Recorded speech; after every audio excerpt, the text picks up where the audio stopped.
For me, good morning, ladies and gentlemen. If I say everybody will understand that what good morning you're saying. But I do understand for VNR VJIT Engineering College, the founders and the leaders, they have made us in such a way that every moment is a great morning for us. With that energy and that excitement, we start the world. Whether it is morning or whether it is evening or afternoon, we always feel fresh. So before going to start the session, this event, first of all, any organization or a family where there is no respect for the elders, then practically those family and those organization they cannot thrive. So before this, first of all, we must remember those great founders who have established such a great organization that is VNR VJIT. Give a big round of applause whether they are here or not, but they should listen. As we know, we are from India and we know that Guru Brahma, Guru Vishnu, Guru Deva Maheshwara. That's why we must have a respect for those great mind and soul and the great heart and the great spirit. My dear friends, whether it is an organization or an institution, if today is such a wonderful day that the great senior leaders from industry and academics is a great synergy. And VNR always believes that we want to invite and the great guidance and support from the industries, and based on that, we must introduce such courses which are really need based. So that is why we have invited all the great HR leaders and industry leaders from many of the companies. And thank you a lot that you have accepted our invitation and you have found some valuable time for this organization. So again, a big round of applause for those industry people, those who have come here. In addition to that, thanks to the great people, there is everybody says, people say that we don't have time. But somebody asked if there is no time, how the population of the world is growing so fast. But here, today, those who have got time out of their busy schedule, canceling Delhi, canceling other programs, they have come here. Practically, that is what they are, the successful leaders. And with us today, I invite all the chief guests, the great soul, the vice chancellor of the Skill University, and the honorable speaker, Srinivas Dada. And in addition to that, of course, from the institution, the principal, sir, and the founder and the great leader, president, sir, and the HODs of the organization, those who have come here, please take the advantage of being together. Let's learn from our industry leaders so that we can also train and groom our young children that they should really be trained in those skills, whatever is really required. And now I would be requesting our Gen Z people to take and anchor the total program. Yes, I would like to invite, please come on dais, come up to the dais and start your anchoring, please. Give a big round of applause for these Gen Zs.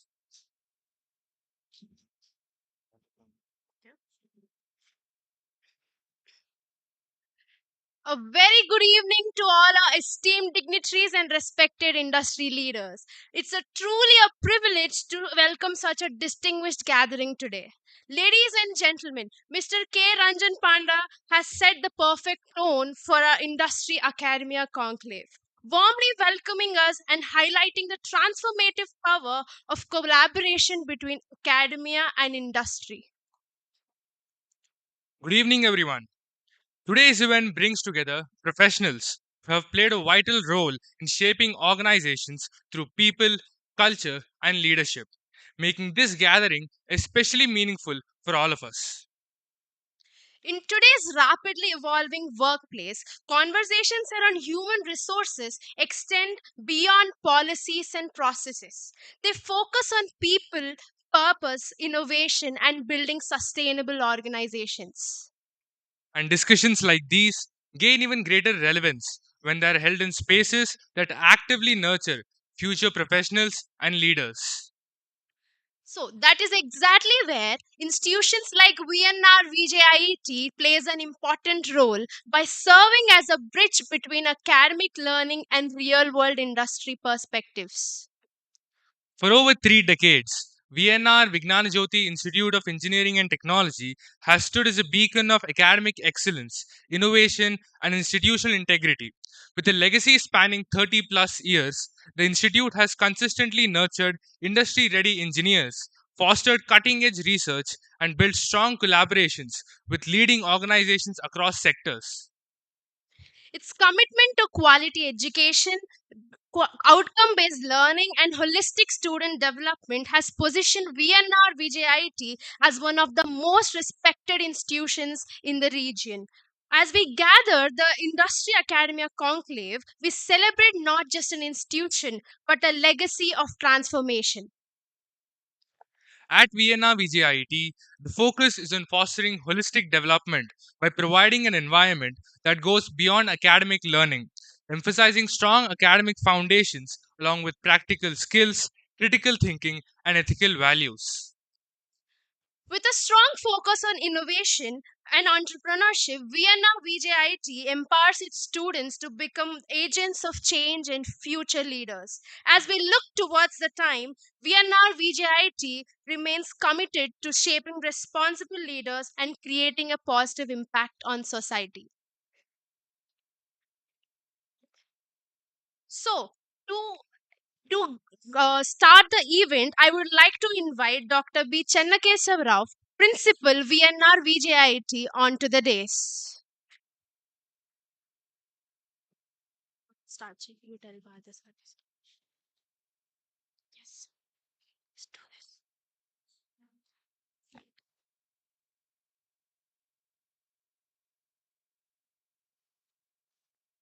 It is now our privilege to invite the honorable dignitaries onto the dais. May I request Dr. D. Pardasarthi, Head Training and Placements, VNR VJIT, to grace the dais.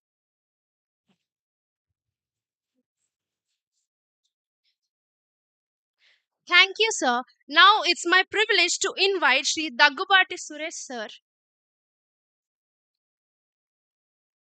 the President, VNR VJIT, to grace the dais.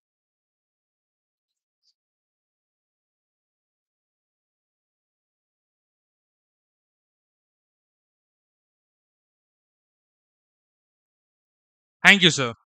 I request Mr. Srinivas Reddy Vudumula, guest of honor for the day, to grace the dais.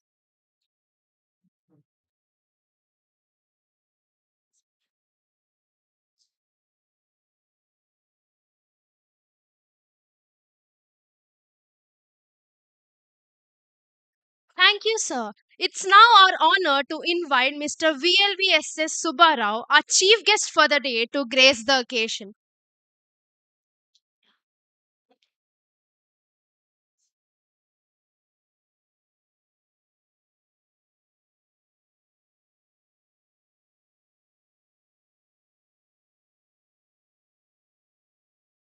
Thank you, sir.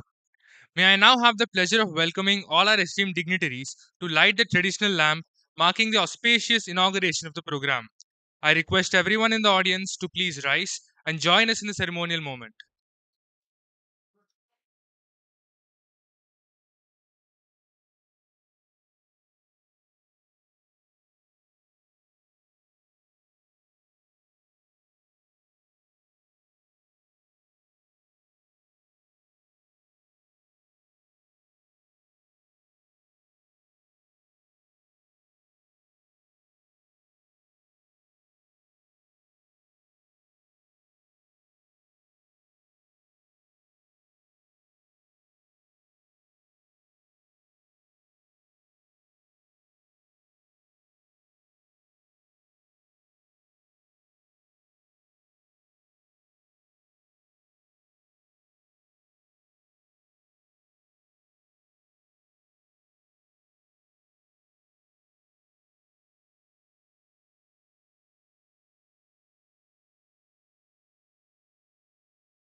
It's an honor to introduce Dr. Pardasarthi, Head Training and Placements. Dr. D. Pardasarthi serves as the Head of Training and Placements, bringing strategic leadership in enhancing student employability and strengthening industry academia partnerships. The focused approach to skill development and corporate engagement, he plays a pivotal role in aligning institutional outcomes with evolving industry expectations.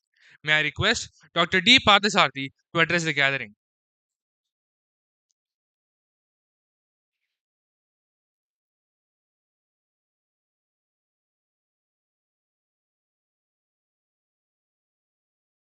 Respected dignitaries, dear esteemed industry leaders, dear colleagues, good evening to you all. It is my privilege to extend heartfelt appreciation to the industry leaders who have honored our invitation and joined for this industry academia conclave, which is very important today. At VNR Vijay IT, guided by our visionary leadership, we strive to remain at the forefront of imparting new and critical skills to our engineering students and then other students as well. Particularly in the era of AI penetrating rapidly, the technology reshapes the jobs, skills getting moving faster or disappearing faster. But in the era of the AI transmission, so it is we are compelled to look at, are we investing enough in building competencies among the students or among the youth to build a good future for the nation and for themselves. Our greatest strength is our youth. So they are in the age group mostly 25 years, you know, a, a good number of students or number of youth available in crores. So building future ready capabilities and equip them with the right skills is a challenge in front of us. So this is where industry and academia must join together and come up with to nurture the talent that is not only employable but innovative. This conclave provides the perfect platform, which we believe, to deliberate on the importance of the new age skills and chart actionable recommendations that will shape the future of the workforce. So, thank you once again for your presence and support. Together, let us commit in bringing a stronger bridge between academia and industry. Thank you very much.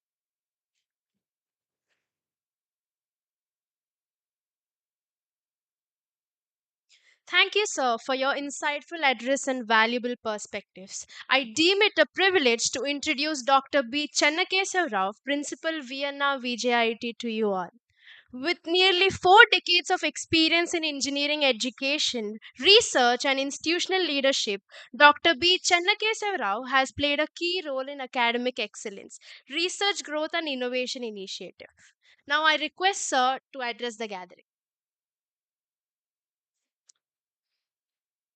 Good evening to all of you. Namaskar, Swagatam, Suswagatam to all the distinguished guests on the dais, off the dais, panelists, deans, heads of departments, my dear friends, ladies and gentlemen. It gives me great pleasure to welcome you all once again on behalf of VNRBJT on my own behalf. Today we are all happy to see you all here at VNRBJT, even though we are conducting a T-Hub, but on behalf of VNRBJT, I would like to express my heartfelt gratitude to all of you.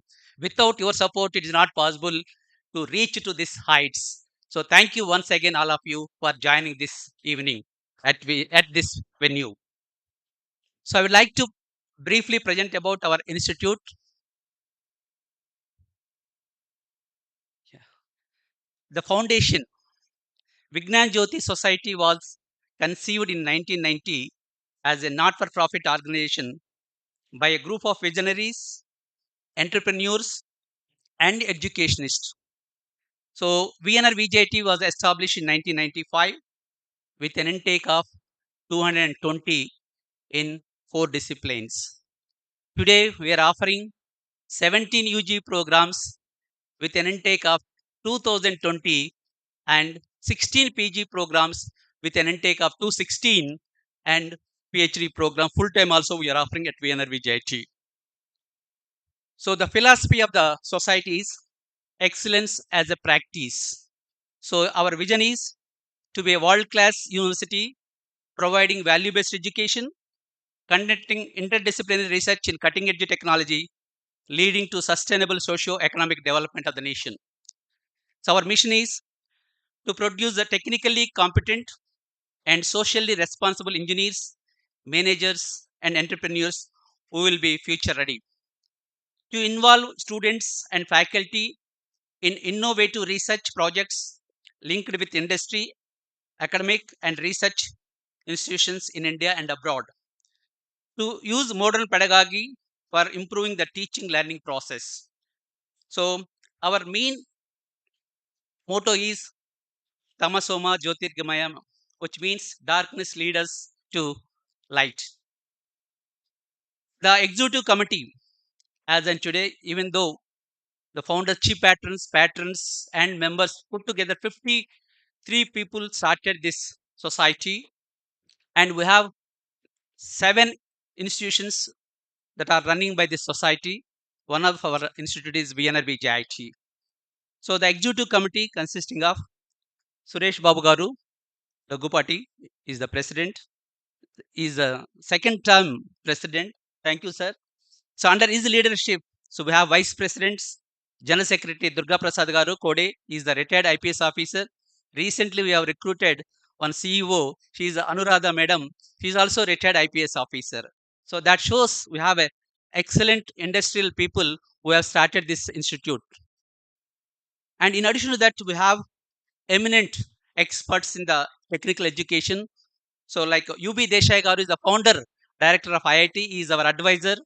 And Y. Srinivas Rao is the ex-DRO chief. He is a director R&D. So to improve R&D activities, especially we have taken some projects from the defense and as well the space also in addition to industry. And Ramurthy Garu is a well-known person in electrical field. So like that, Professor Vikram Garde is the chairman of Research Advisory Board. He is a professor of IIT Bombay. So like that, these are all the people they are guiding us to move forward in this technical education field. So regarding the accreditation, so I think for any institutions, if you want to measure the quality of graduates which are coming out, so that will speak about the accreditation process. So the consistent trajectory of national recognition is NAC 3 times we got highest grade. First time we got A grade with a 3.21, second time 3.83, and third time 3.68 out of 4 scale, which speaks the quality of the institution. And NRF ranking also. So most of the time, I think we are there between 101 to 150, but recently 151 to 200 we have slipped actually because of 2 reasons. One is the NRF people they are asking full proofs, because even though I think industry people they are recruiting first initially they are providing internships 1 year or 6 months, but later on they are converting into a full-time offer. But the NRF people they are asking full-time offer only. So because of that we are losing some marks. And NBA also 8 programs already accredited by NBA National Board of Program Accreditation. Out of 8 programs, 2 programs we got 6 years accreditation. That is the maximum period that normally we are going to give accreditation by National Board of Accreditation. And QS gauge 2 times we got diamond rating, and innovation area band performance, good performance, that we got it. Regarding the intake, so we have UG 2040 and PG 216, and PhD also we have full-time 13 scholars. It is a self-supported, self-financed by the institute. So every month we are paying 25,000 rupees for pursuing PhD at VNR-VJIT as a full scholar. Then this is the only college retaining the core engineering branches like a civil, mechanical, electrical, automobile, and in addition to that we have instrumentation, electronics and instrumentation, electrical engineering, in addition to computer and CSC and allied subjects. So we're also retaining the core engineering. But many of I think other colleges, if you can see, many colleges they have closed core branches and they have started IT. But whereas VNR VJT, we are still retaining that core branches. So we have a strong research ecosystem. So during the last 5 years, if we can take, so we have published nearly 3,300 and plus research publications and 29 startups. We have a VJ Hub that is incubated at VNR VJIT, and this is the Section 8 company. So we have provided a space for whoever is having an idea, either student or a faculty or a alumni or any industry person also, if they want to start a startup, so our management is giving 5 lakhs as towards a seed fund. So with that, they are going to build product, and that way we are going to help the students to build whatever the skills that are required by the industry. And so we have completed 82 projects worth about 8.5 crores till today. And as and today, so 22 ongoing projects worth about 6.23 crores. Recently, we got 1.3 crores worth project in the defense organization. And we have a center of researches, 11 centers we have. So we have a strong research and startup culture ecosystem is there in the campus. So regarding the industry acceptance and the students outcome, so the maximum package last year we got 9 to 2 lakhs that is offered by the rubric. And so remaining, if you can see, so last year we have provided nearly 2,112 offers, and nearly, especially the computer science and LS subject, 95% of the students are getting placements. But in core, maybe I think 80 to 85% of the students they're getting placements. The maximum salary is 92 lakhs and the minimum salary is 3.6 lakhs. So we have excellent differentiators.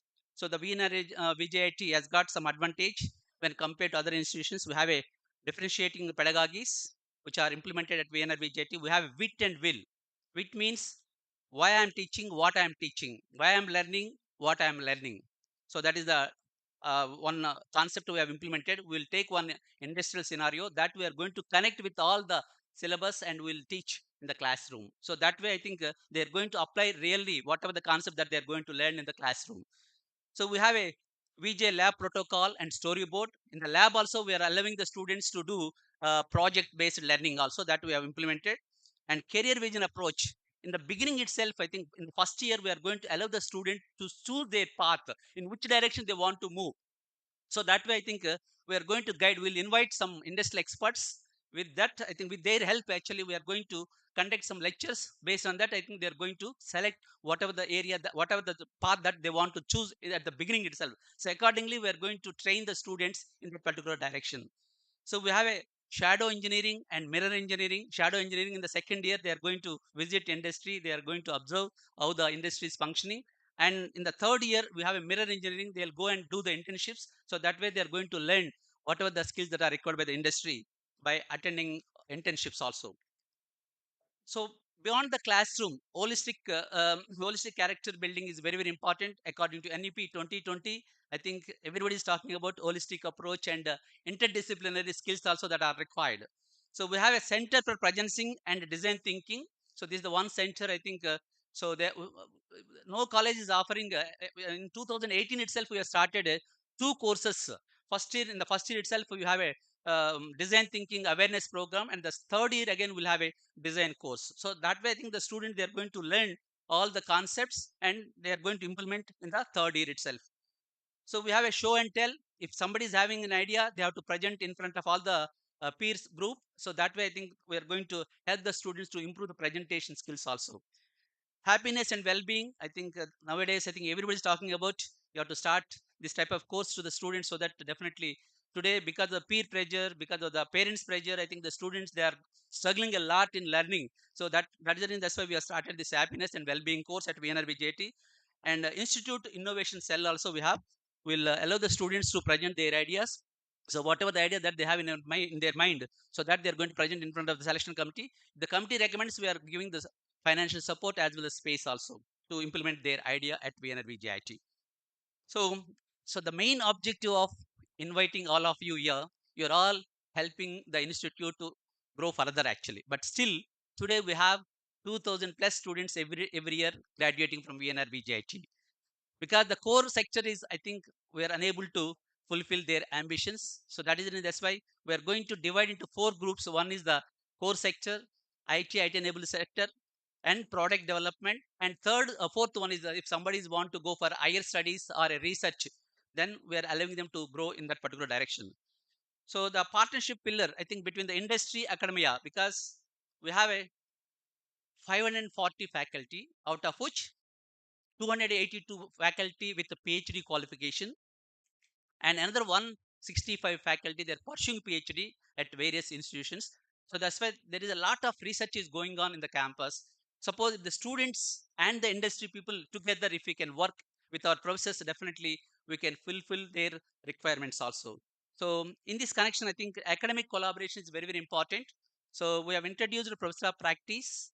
Already we have recruited 22 faculty members from the industry. So they'll come and teach weekly once or twice, and that way I think they're helping in building the curriculum, and as well as the guiding the students and delivering partially also. So that way we are requesting all of you, please try to give some resumes, so that definitely we are going to invite them and see that they'll implement whatever the ideas that they have in their mind. So industry driven certificate, we're also allowing the student to take up at least 2 certificate courses in emerging technologies before leaving the campus. So in addition to 163 credits.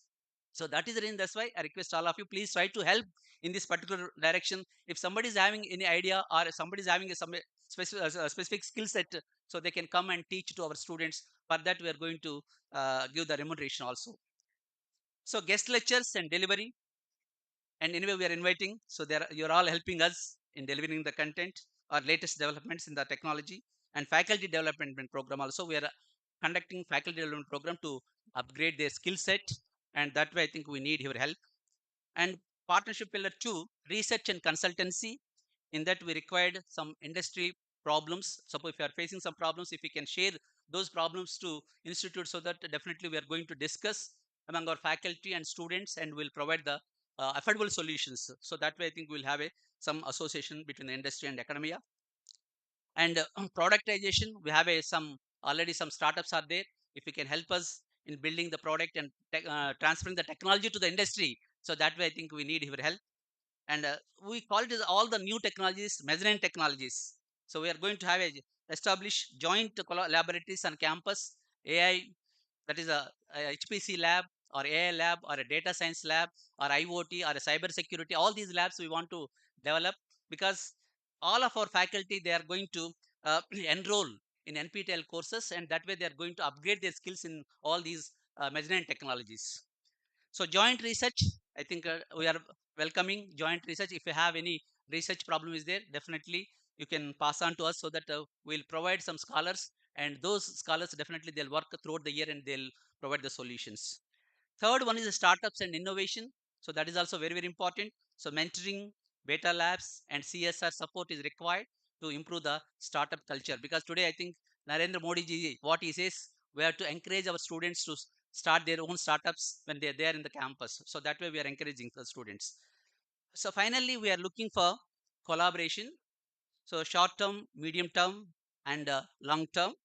So guest lectures, expert talks, hackathon problem statements. If we can give the problem statements, so that we'll conduct a hackathon at the campus. So that way we are going to utilize your services. And student projects and case studies. So through case studies or problem solving or a participative learning, definitely they can improve their skill set. And midterm student internships, anyway you're all providing internships, placements. I think we don't have any problem in this particular direction. Only we are asking only full proofs instead of internship letter. If we can provide the full proof letter, that we can submit to the NRF ranking.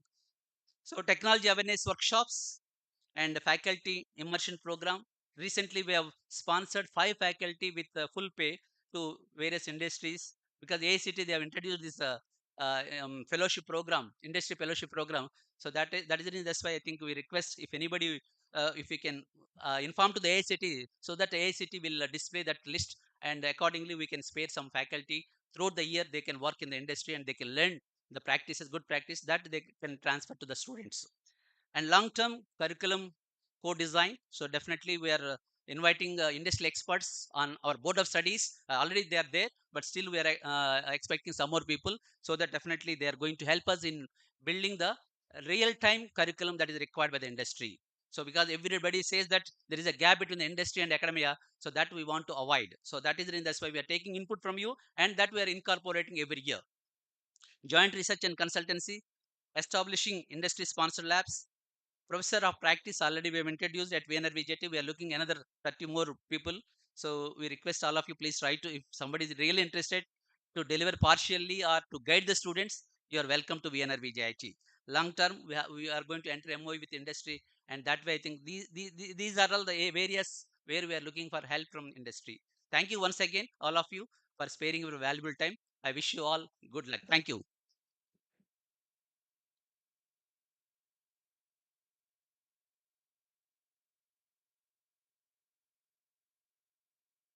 Thank you, sir.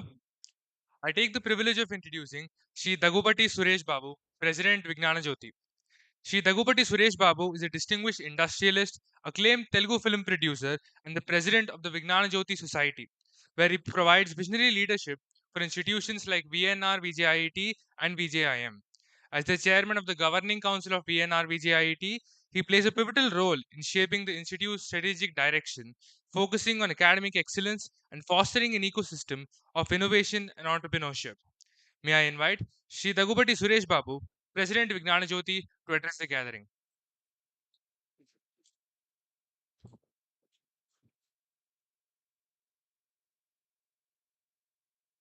Good evening. Thank you, Baragaru, for being here. Thank you, Srinivas Reddy garu. And thank you all for participating in our event today. When I see so many HR leaders here, something comes to my mind. I, like they told you, or probably you know, that I'm from the film industry. So when we were there, the way we used to hire, sir, my son is useless fellow, sir, please put him in the movies. So all my directors, cameramen, all these guys were Veedu Panikarani Vadu, please take him. So that's the way our industry grew. But having said that, now when you look at all these people, they were really smart kids. It's like what we want today from people. These guys had human empathy. These guys knew how to cut, do the jugaad, get things done. Uh, they were really smart. Otherwise, this industry wouldn't have grown this much. If you see in the first generation, there's hardly anybody with a degree, but everybody was practically very smart on what they had to do. They were taught what was needed, and when a film is made, there are about 25 crafts directly every day, from the person who cleans the utensils right up to the top, working in the same location, and it just goes like an orchestra. It's just done so well. So there's some method to that madness. And I guess now the world is also going that way. Earlier, uh, we were very clear on what we wanted our kids to do. And I remember when I was young, my father wanted me to study engineering or something so that I will get a job and set up an industry. But after I came back, he said, make movies only. And I was thinking why I should make. Then they told me there is the rest of the industry is uneducated. You're educated, you'll have a better opportunity. And that's how I stayed on and I did fairly well. Uh, this role of mine as the president of Vignan Jyoti Society is something that my father and his friends together started the society. with an intention to see what we could do. That uh, God has been kind, the world has been kind to all these people. They've made it well in life. How can we contribute and make the lives of many people better and run an educational institution in the way an educational institution should be run in the private sector? We are a pure not for profit, and it is run like a not for profit only. Uh, so that's the value that we bring in to the children also. The ethical values are also very high in the campus. And our intention is to try and make an institution which stands out in this relatively not so comfortable society. Having said all this, we now know that we are at a crossroads. Technology is changing so much. So we want you, our principal and others have been asking, please tell us where the skill gap is. Please tell us what we need to do. How should we train our students better? Because I feel every time I go to college, I see all these boys coming up with aspirations, and then you read in the newspapers, so many jobs cut, so much the market is falling.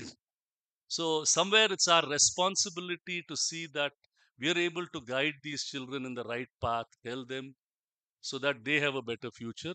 We also run other institutions which go hand in hand, an agricultural institute, a management school, an art school. So our responsibility is to see that we are able to give them a proper direction so that they will all have a good life and make our country better. So I want you all to tell us and help us create a really top class place. Thank you all very much. Thank you.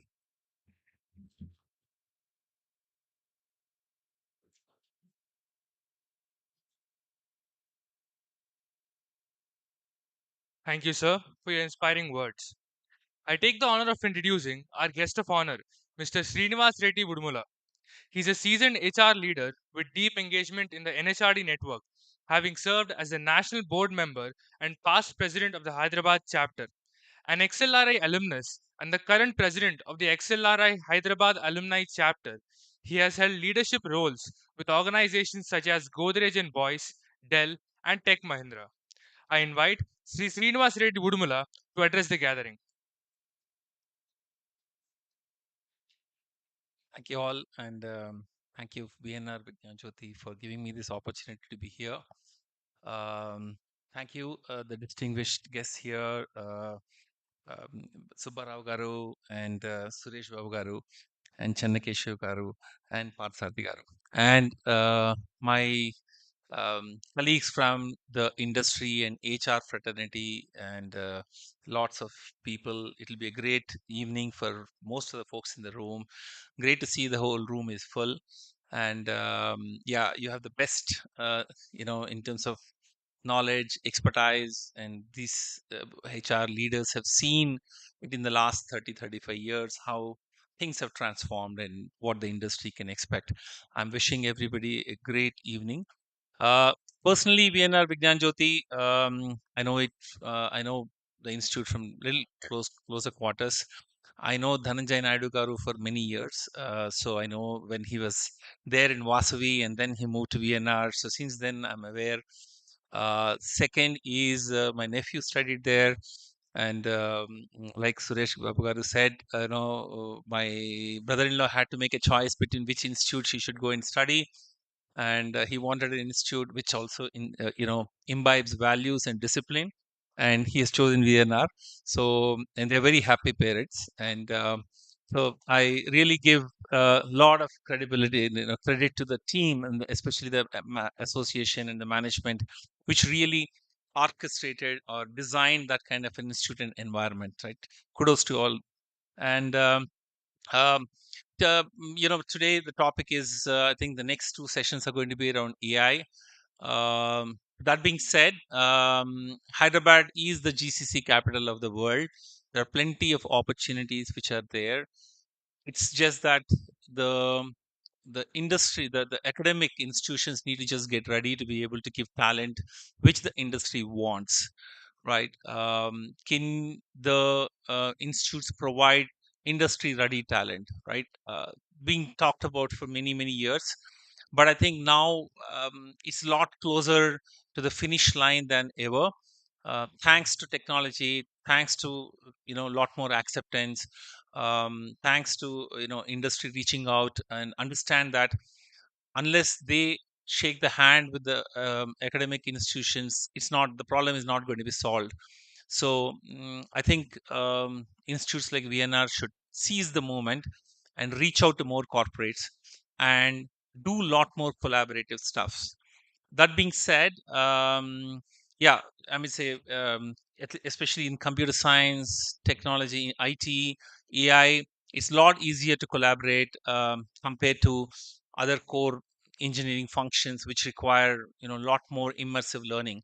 So I think industry can come forward, and I personally believe that industry is ready to come forward, because at the end of the day, the more productive the resources are on day one, the lesser the cost for the industry, right? It makes sense for them to be able to have ready resources. So it's just that need to be well coupled. um, Now, today's topic is about AI. I just wanted to, and I want to give an offer to Chennakeshwara garu, saying that if there is any faculty who want to come and be part of the immersive learning in the AI labs of ours, we'll be happy to absorb one of them. Right. That being said, while there are a lot of reports, and then recently, just yesterday, the tech leader from Microsoft said a lot of white collar jobs will go away and other stuff. So there was a joke going around in our WhatsApp group saying that I think it's time we should change our collars to maybe black or blue or something, so that we can keep our jobs. I'm just pun intended. It's a long, long, long way to get there. Okay, I don't think anybody need to worry about it, but I think AI is here to stay. At least we see that it's gone beyond discussions to actually implementation. A lot of folks are seeing great benefits in AI. Is that foolproof, and is that going to be the new order of the day?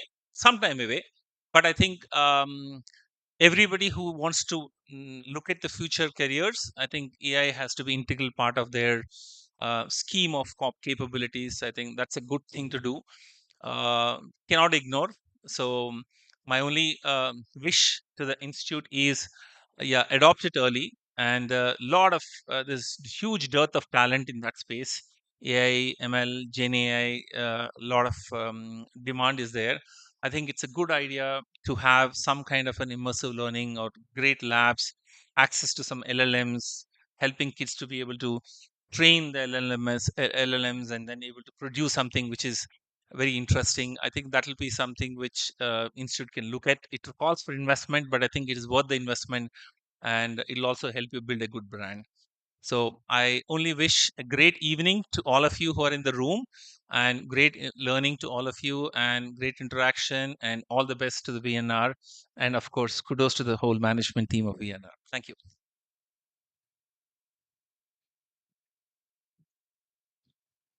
Thank you, sir, for your thought provoking address and valuable insights. I deem it a privilege to introduce our chief guest, VLVSS Subbarao, to you all. Mr. VLVSS Subbarao is the Vice Chancellor of Young India Skills University, YISU, Government of Telangana, an innovation institution focused on skill based and industry aligned education. With over 30 years of experience in education and administration, and having served as the principal economic advisor to the Government of India. He leads YISU's strategic vision, academic programs, and collaborations that bridge the gap between academia and real world careers. It is now our privilege to invite Mr. VLVSS Subbarao, our chief guest, to address the gathering.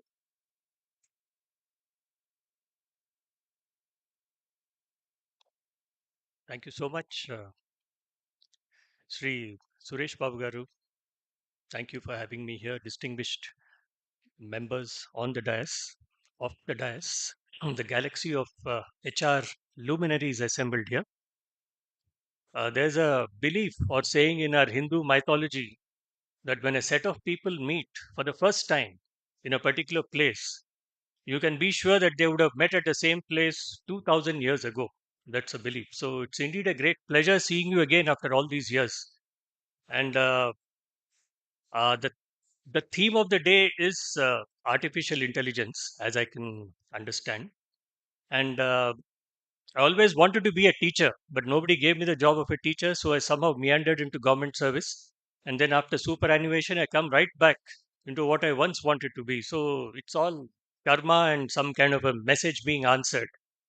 So artificial intelligence, the moment you say intelligence, my mind goes back to my days in the Ministry of Education when I was additional secretary and we were drafting the NEP, National Education Policy. So I happened to draft a couple of chapters myself, and then when the whole document was ready, there were different working groups for the National Education Policy (NEP). Then my secretary told me, "You see, all these people have drafted their respective chapters in their own language and so on. So you just take it with you and see that there's a homogeneous language thread through the whole document. Just go through it, and let's get it done in 1 week's time." So I had to sit with all the people's chapters, read it, go through it, change it. Basically, I was writing it in my style. I mean, bringing a homogeneous thread in the whole thing means that we have to write it in my style. And in between, I had doubts. What is this guy trying to say and all that? I used to ring them up, boss, kya bol rahe ho? What do you mean by this? Then I had to. And one of those people was none other than late Kasturi Rangan himself. So I had to rang him up with much trepidation and said, "Sir, would you mind if I disturb you?" Yeah. Tell me, Subbarao. And so this particular para over here, what exactly did you mean by that, sir, if I may ask? You see, Subbarao, what I meant is, and then he went on for the next 45 minutes on that. So I had to quickly jot down, and towards the end of it, whatever I remembered, I put it in. Therefore, anything in the NEP, you just pick up any page at random, we can start discussing it. So while that is the reason why I mentioned NEP was that when we concluded the NEP in 2020, little did we know that in 2025 or 26, the world would transform so much that so much of the NEP is already becoming inapplicable, irrelevant, or whatever, and the credit goes to artificial intelligence. And it was, in a way, thrust upon the world in certain countries and then very rapidly transferred itself to the rest of the world. And now it's a compelling reality that is staring at us. And it is also so many institutions are into artificial intelligence and all that. Some are delicately poised on the verge of entering I would say delicately poised even for the IITs and also and all, because there's not much of expertise that has got into the educational institutions. No institution can confidently say today that we have this strong AI faculty and so on, because the real strength, knowledge lies in the industry when it comes to artificial intelligence. It will remain like that for some more time. Therefore, this collaboration with industry is absolutely essential if we have to groom our kids of today for the not so distant future, for the immediate future. Not even we are not even thinking of several years down the line, because 5 6 years down the line there'll be no colleges. I mean, the way it is going, there'll only be learning platforms and assessment bodies and so on. So that's the speed of transformation. Whenever technology enters a particular domain, the speed of transformation is often very rapid, and in this case, it is extra rapid, so to say. So, in the context of our where we are at the moment, Telangana, Hyderabad, the localization of AI is the most essential necessity. The localization pipelines that have to be built in, because AI is language neutral. I mean, there's a Government of India project on it also, that there are 12 models of localization, which Mr. Ashwini Vaishnav is so successfully leading, IIT Madras being the hub and so on. Localization models in a state like Telangana, the Telugu states put together, would mean not just the concepts as they were enunciated in an English background, in an English culture, but the depth of the Telugu culture also has to be embedded into the system. So it is a challenge and it is a necessity. It has to take place, because when you say that even your servant maid can teach your son class 2 lessons or class 1 literacy lessons, it means that if she has to understand it, there's a localization pipeline that is necessary to reach out to practically everybody. We're making the population AI enabled, AI friendly, and AI using on a regular day to day basis. So Right now, students have reached the state of chat GPT and doing it rather effectively to cheat professors, to cheat everybody, everyone, and so on. I mean, it's happening. We can't avoid it. So this kind of a AI penetration, which is now necessary, it has to take place in a very organized way. Organized way. The stakeholders in this are the government, of course, the university system, because government autonomously it functions through schemes. And if you launch a scheme for AI with a government funded in a government funded manner, the funds are bound to be misused, and industry will be left choked and worried as to where have we lost our way. It always happens.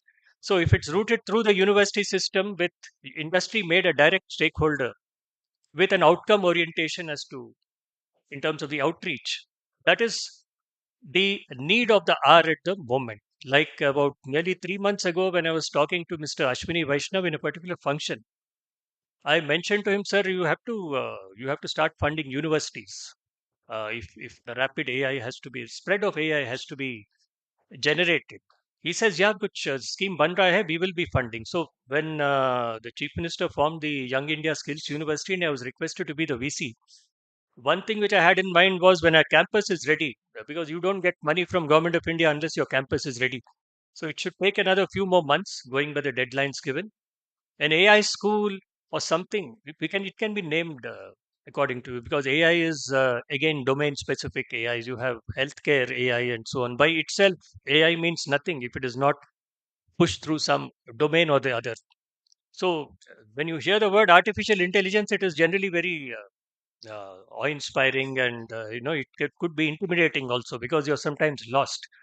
But when you think in terms of healthcare industry and the fact that already AI has crept into the healthcare industry, so you embrace the industry, then you incidentally embrace AI also.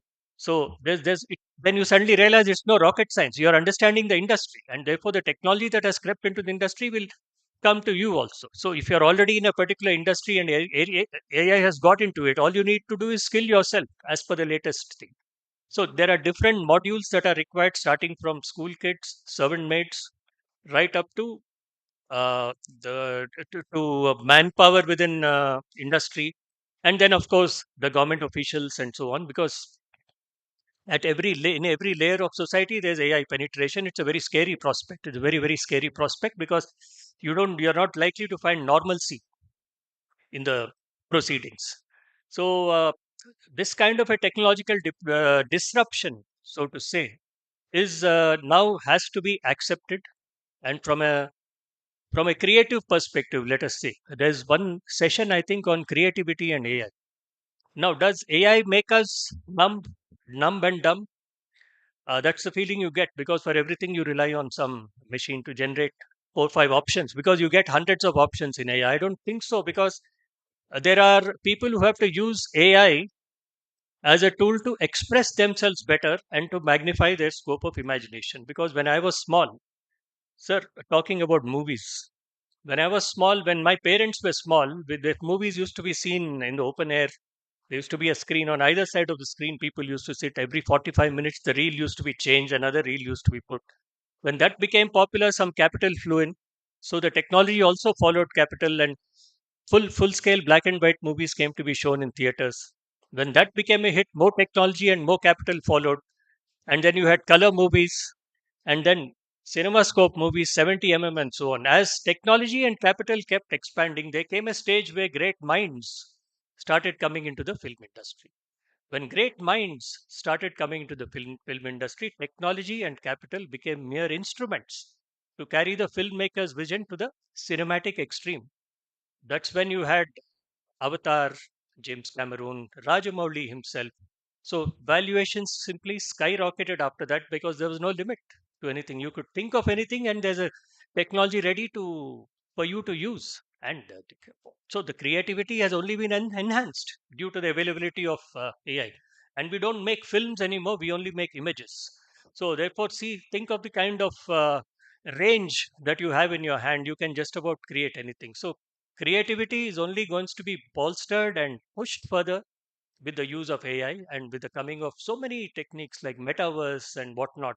So if you have to set up a lab for any particular field, it gets it needs to be updated every 6 months and so on. That is how fast technologies are changing, especially in the creative industry. So AI is a much welcome thing because to enhance the viewer's experience, to enhance valuations, and to give an experience that is beyond to bring people back into the theaters rather than sitting at home and watching playing games on the mobile or whatever. That's the benefit of it. And as Professor Raj Reddy told me just a few days ago in Triple IT, you are carrying an Einstein in your pocket. That's the mobile instrument which is fully enabled and so on. When you have an Einstein in your pocket, then you're a leader. You're a leader in your own right. That's about as high as AI empowerment can get. And having dealt with the creative side of it, when you come to the HR angle of AI, from the HR angle, well, if you have a huge population which is not AI enabled today, then you have a problem of how to pick. And then when you have a whole entire population fully AI enabled, then you have a problem of whom to pick. So both constitute a problem. It's not easy when you have to go into that because first of all you have to understand your own production processes, and when you're at the very top in the HR, you'll have a series of subordinates, and due to the extraordinary expectations generated, productivity expectations that AI generates. So your the mentee relationship between the HR head and the people whom he engages, like the Gurukul relationship or whatever, the mentor mentee relationship may take a hit, and you have to be careful that it does not take a hit. That's essential to preserve basic human relationships between you. AI cannot be, should not be allowed. If it does, we can't say that. It may happen also. But consciously, we should not allow the dilution of those kind of relationships, especially in the domestically also. Domestically, there's an HR at home also for all of us, the parent child relationship and so on. So, with children lost in their own world with an Einstein in their pocket, if the children are lost in their own world with having access to all forms of knowledge and entertainment, and if in that kind of a scenario, their minds are also packed with a whole lot of information, not necessarily wisdom, but a whole lot of information. And now, how do you deal with a kid like that? Can you tell such a kid, do this, don't do this, this is right, this is wrong? Not at all. Even if I go wrong, father is always there. That's the kind of a confidence you must, if you give your kid, then watch the magic after that. See the kind of achievements he's going to do. So there's HR in our everyday life. In practice, we are all HR professionals in practice in managing our relationships. So when artificial intelligence creeps in, it is going to cut into some of your basic sensitivities and the way you think, even without your own realizing it. So you'll probably, all of you will have to sit together and seek a solution in AI itself to sort out these matters because that's the domain in which all of you interact. So, having said that, I would say that in today's world, uh, the absorption of artificial intelligence is the most important thing, while what is going to happen to employment is a big worry. Because on the one hand, government is worried that AI is going to displace manpower in huge numbers in a country like India. At the same time, it is also encouraging the spread of AI and in a very rapid way in a mission mode through so many things. So, how do you reconcile these things? It's for the government to worry about. There are small country models where it can be dealt with because it is the origin of artificial intelligence is that they need people to work in aged economies which have aging population. That's when they needed more of automation to take care of the shortages of labor. But then once it became the trend, it caught on and it became a, thanks to the multinationals or whatever, the spread has been very far, very rapid, and therefore we are now faced with that problem also.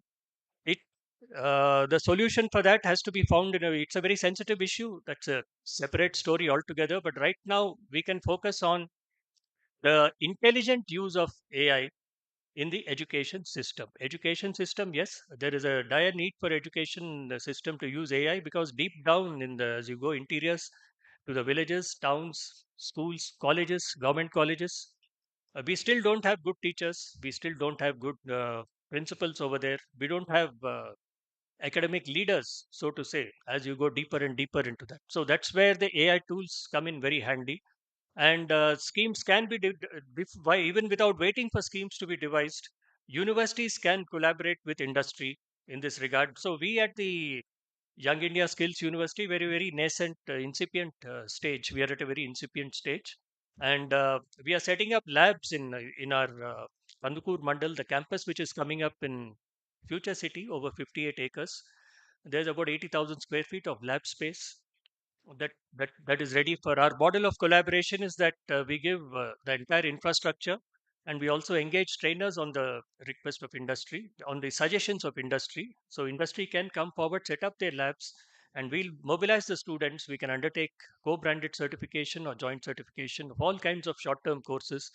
That is a step for the future. And being a UGC 2F university, we can also affiliate universities, Section 8 companies, colleges, and so on. So our model of engagement for this critical sector is very clear.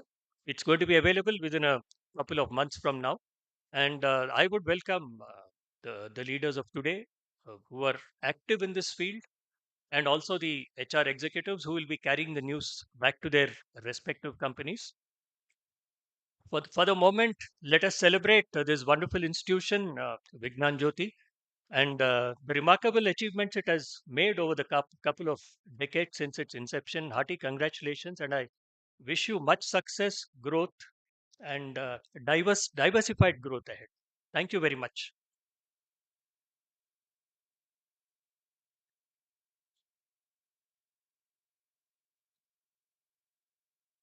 Thank you, sir, for your inspiring words and for sharing your valuable experience with us. It is now our privilege to felicitate our guests. We request sirs to accept our token of gratitude for gracing this occasion.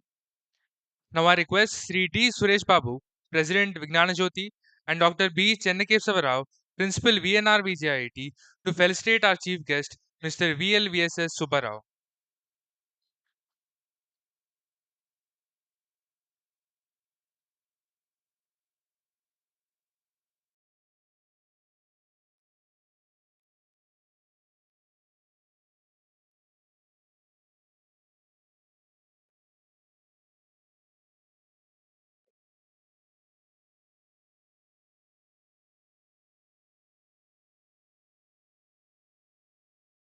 May I request Sri D. Suresh Babu, President Vignana Jyoti, and Dr. Pardasarthi, Head TNP, to felicitate our guest of honor, Mr. Srinivas Reddy Budumula.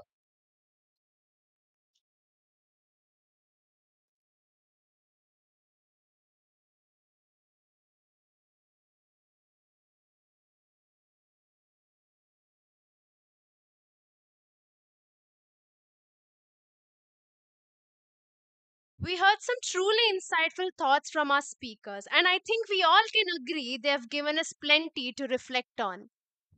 Absolutely. And before we get too comfortable just listening, it's time to switch gears and get a little more interactive. That brings us to the next segment of today's program, the panel discussion. And to ensure the discussion stays engaging and meaningful, we have a distinguished panel of jury members with us.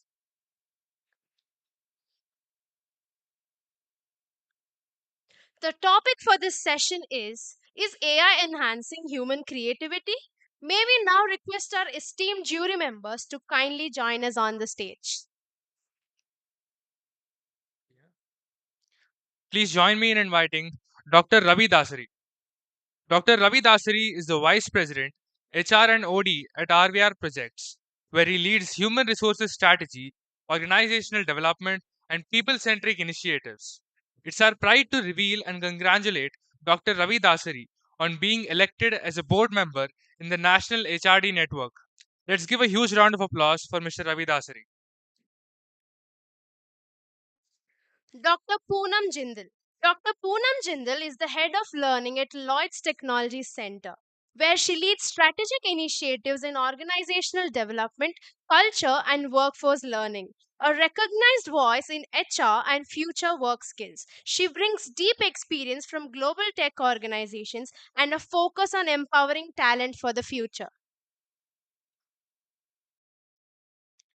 Mr. Ravindra Verma. Mr. Ravindra Verma is an experienced Vice President, HR and OD at RVR Projects Private Limited. With nearly 3 decades of expertise in human resources, organizational development, and strategic people leadership.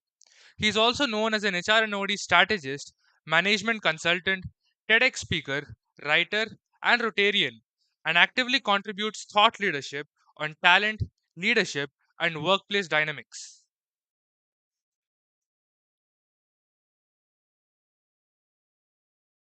Miss Lalita Vemareddy. Miss Lalita Vemareddy is a senior human resource and talent management leader, currently serving as the Ed HR at ZF Tech Center, India, part of the global ZF group with a strong focus on automotive and technology solutions. With over 20 years of experience, she specializes in talent strategy, career architecture, employee engagement, retention, and HR transformation initiative. Now it is over to Dr. Ravi Dasari for the panel discussion.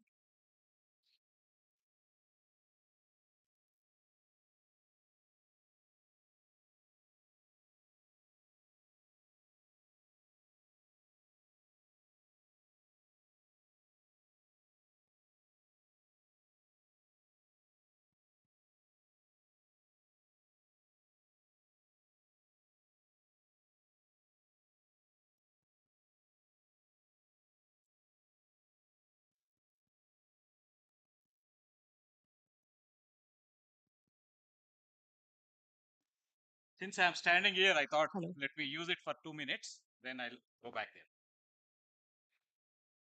Esteemed dignitaries, professors, and HR fraternity, and my dear student friends, I could see two things happening in the world.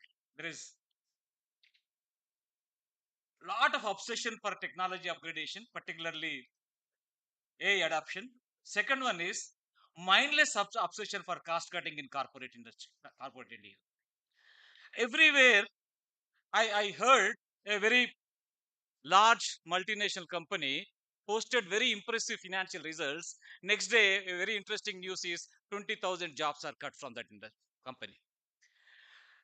And earlier, we used to say that some cost cutting is happening because to save the cost, probably they wanted to improve the efficiency. Though the organizations are efficient and cost cutting is happening.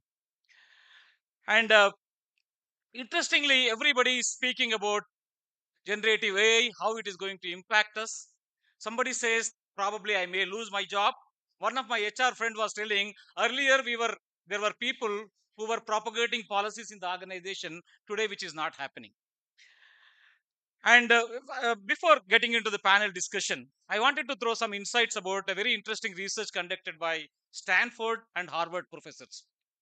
They have identified around 78 people working in a UK based fintech company. They wanted to understand how this generative AI is impacting, how the unlearned person becoming a learned expert. They have they have taken a sample of 78 people. They have classified them into 3 categories. And they have taken the content writers from a fintech company. They well versed in writing. Second one is they have also identified a set of people, marketers, who know the subject matter. And third category, they found as the technical people.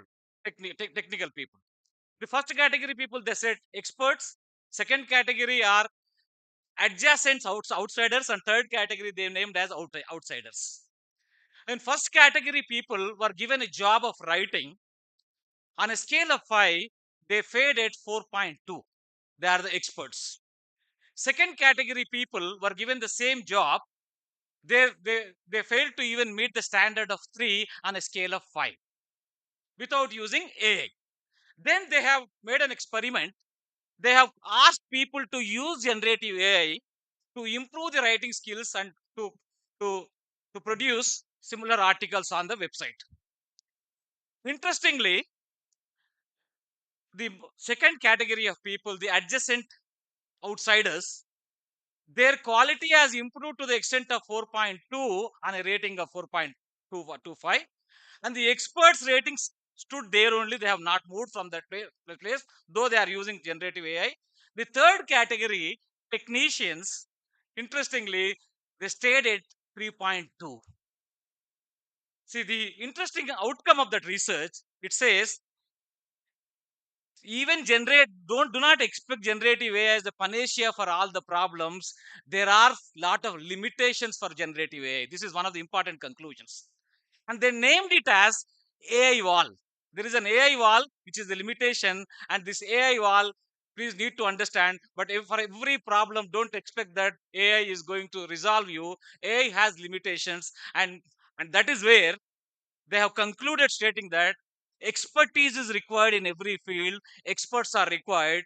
Based on that conclusion, that organization began hiring youngsters into the system, because that organization realized that unless you have the youngsters, unless you train the expert, unless there are experts in the industry, industry cannot move further. So my humble submission to all of you is, though we speak a lot, there is a lot of obsession, but it has got limitations. And somebody made a very interesting comment in Harvard.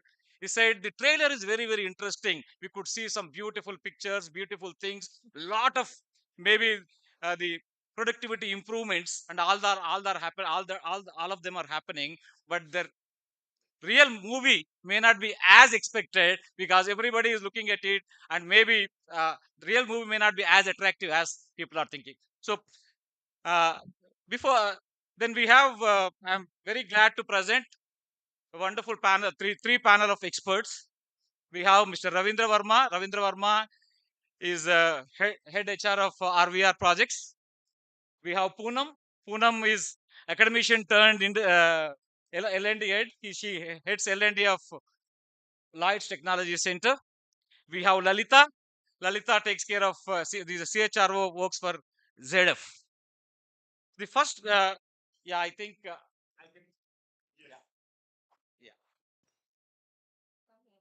yeah.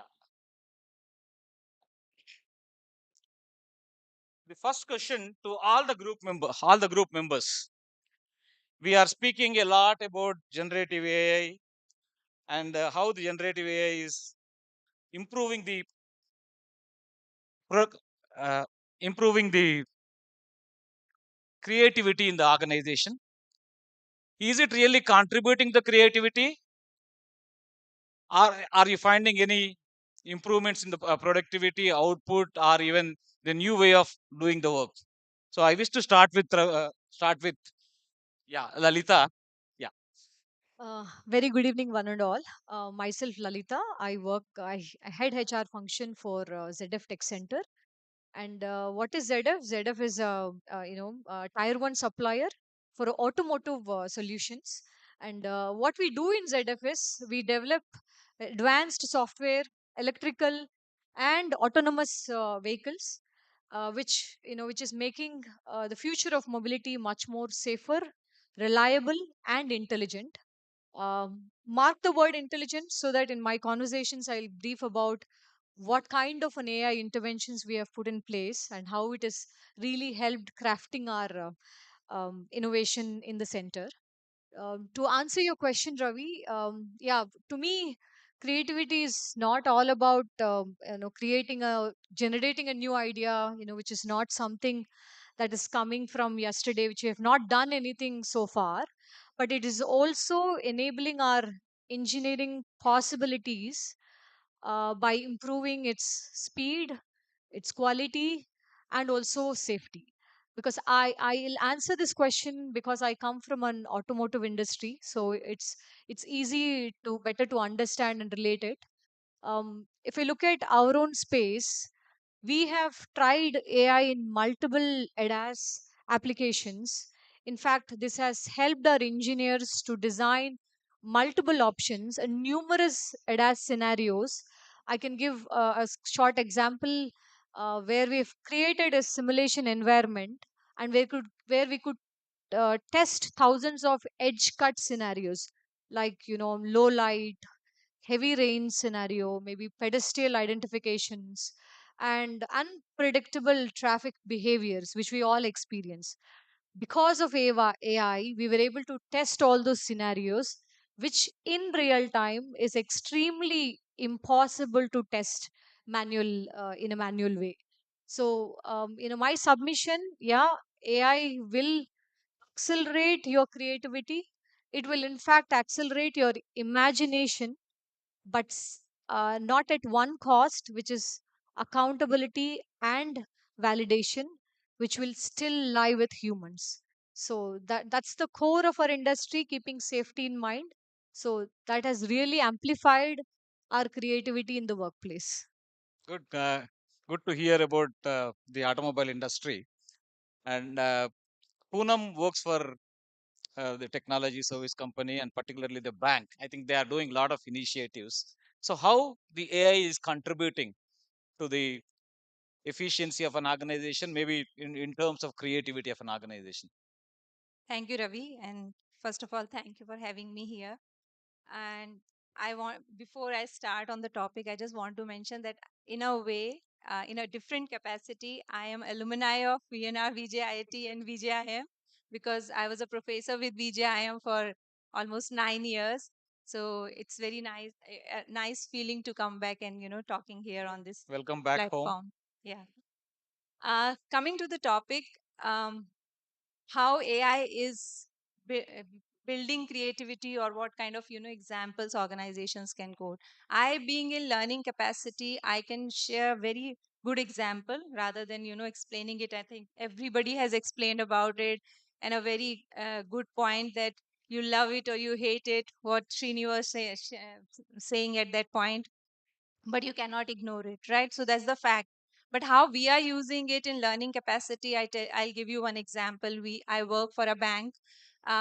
It's a 400-year-old bank, so you can understand the legacy and how much content they have in terms of learning. So lots of learning built in the system, and then you find there is a learning module which is 1 hour module, and somebody has to sit complete that 1 hour learning. And we being in bank, we understand that they are frontline executives, they work on bank, they do not have time to sit and learn for 1 hour. So what we have thrown to our designers, and we have a big change and design team at LBG. We asked them how you can create this 1 hour module into a 10 minutes learning, right? So it is the capacity or it is the creativity of that designer, how that designer is going to change it into a 10 minutes learning. But how AI has helped, so we have tools like Synthesia, right? They knew how it should be used, but they knew what kind of video they are going to create, how they are going to build this 1 hour 50 slides into 10 minutes module in a 5 to 2 minutes of videos or so. So the tool only helped them to build something new, but the designer had that creativity already, and the tool helped build that creativity on the next level, right? So I see that there are lots of examples where we use AI to enhance the creativity, but of course we will talk on that side as well, where what is that people are not able to understand and not able to take up. But I believe that you are a creative person, you will use it for creativity. You're not a creative person, you will try to find out the replacement of your work by creativity. That's it. Yeah, thanks for sharing a lot of examples how AI amplifies the creativity. And as you rightly said, we cannot afford to ignore AI.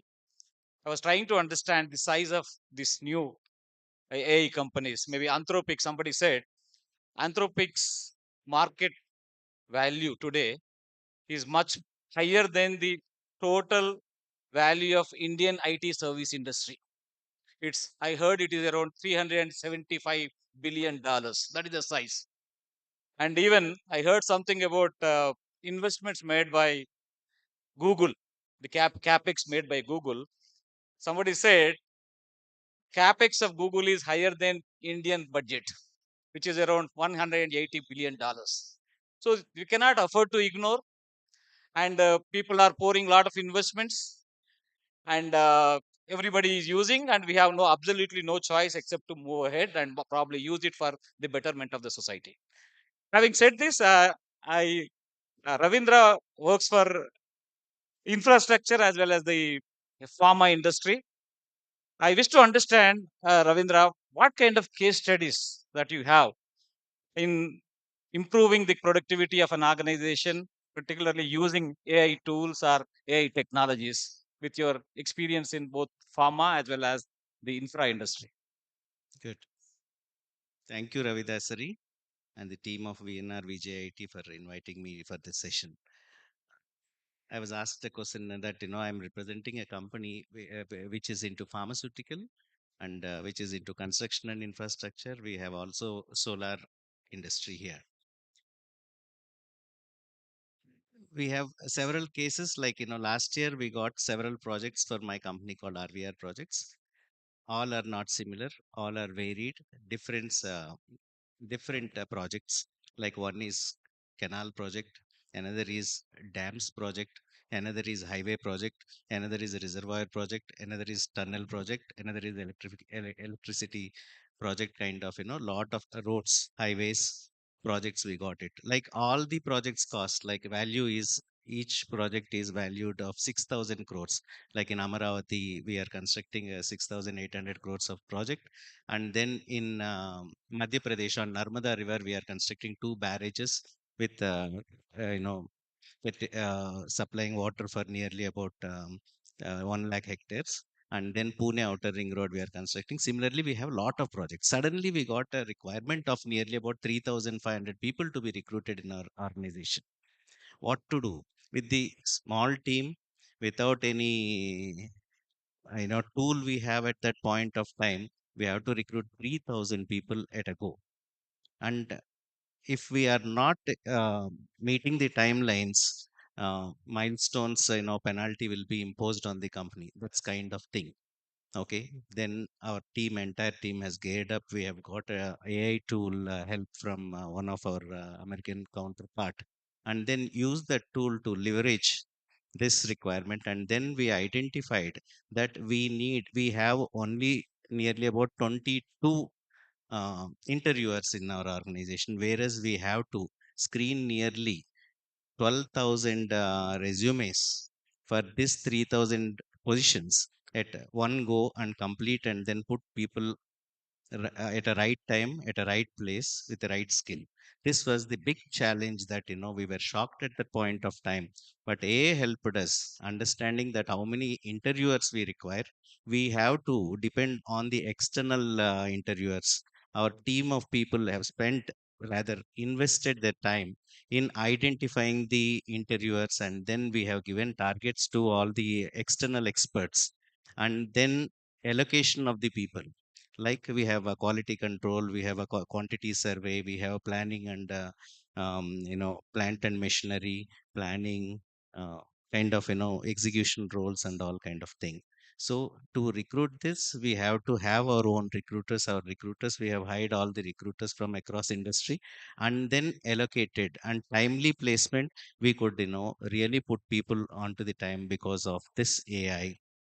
And then screening also, when we have uploaded all the profiles to that, it was so helpful. And then it has given us the fit points for all this. If we have loaded 100, it is shortlisted basing on the job description and the skills required for that position, and then given us the shortlist. That helped us recruit people timely. This is one very interesting thing. This is a, we have created history and put people onto the projects at the right time. Thank you, Ravindra, for providing insights about the usage of AI. The other challenge, what I could understand is a very interesting research again conducted recently. It says candidates are much more well versed in AI than the HR professionals. They are preparing beautifully crafted CVs based on JDs, and again that is screening people, and probably again uh, how it is again that is posing another challenge. I remember when I was screening few people based on the CVs, the reality totally differs from what is seen on CV. That's another challenge probably HR people need to encounter. Uh, Poonam, I think you have been using the AI for a lot of creative things, and the other side when you are excessively using the AI, what will happen to the cognitive skills of people? Is it really eroding the creativity of people or helping? people to be more creative? Thank you, Ravi, for this question. And being an academician for long, I think I love quoting, behavioral sciences, cognitive sciences, and so on. So I think, and if we look from, since you're talking about cognitive skills, I would probably, talk from cognitive science perspective. There are two spectrum. One is if you are using AI, or for that matter, any support, you have this cognitive offloading, right? So as per cognitive offloading, if you are taking consistently external support to, do something, your internal capacity of dealing with something goes down, right? Similarly, with AI, if you are relying on that so much that you do not want to put efforts, you will get into that trap of, using it as a replacement and not trying to think beyond your capacity. But on the other hand, it frees human bandwidth, I would say, right? It gives you lots of time so that you do not need to spend on your time on monotonous or repetitive jobs, and you get time to think creatively, try to solve complex tasks, and so on. So it's completely, again, I would say it's completely up to the human beings how they are going to use it. So it will give you both the sides. I always say, whenever AI discussion comes, I say there are people who are continuously busy in building AI and enhancing the capacity of AI, how we can make it more, how we can evolve it more. On the other hand, we have people who are discussing how we are losing our job because of AI, what will happen to world and all of that, right? So creative people, or intelligent people are busy in building upon it. And I think Subbarao Garu already gave very good example about films. I was actually thinking about the same example in terms of, if we go to uh, time, caves time, and we start thinking, oh, why we are still not using those stones to generate fire. There is no question of that, right? Because of our creativity, we were able to think about that method, then we shifted to another method, then we shifted to next method, and so on, right? So at the end of the day, people who are thinking in the creative fields, creative lines, they will continue moving to the next level. But if we start thinking about, oh, how it's going to take our jobs, what will happen to jobs and all, that's another way of looking at it. But we human beings, if I bring another theory, not remember who actually gave that, but we talk about zone of proximal development, right? So we have a comfortable zone, or we have a zone of proximal development, and we have frustration zone. So human beings generally, they find their sweet spot in zone of proximal development, where uh, they learn better and they stretch their abilities when they get any support in the process of learning. So if you get support of your teachers, for that matter, support of AI, right? So if you are getting that support, probably you are learning more, or you're getting better and better in that. Thank you, Poonam, for providing a lot of examples from the movie industry.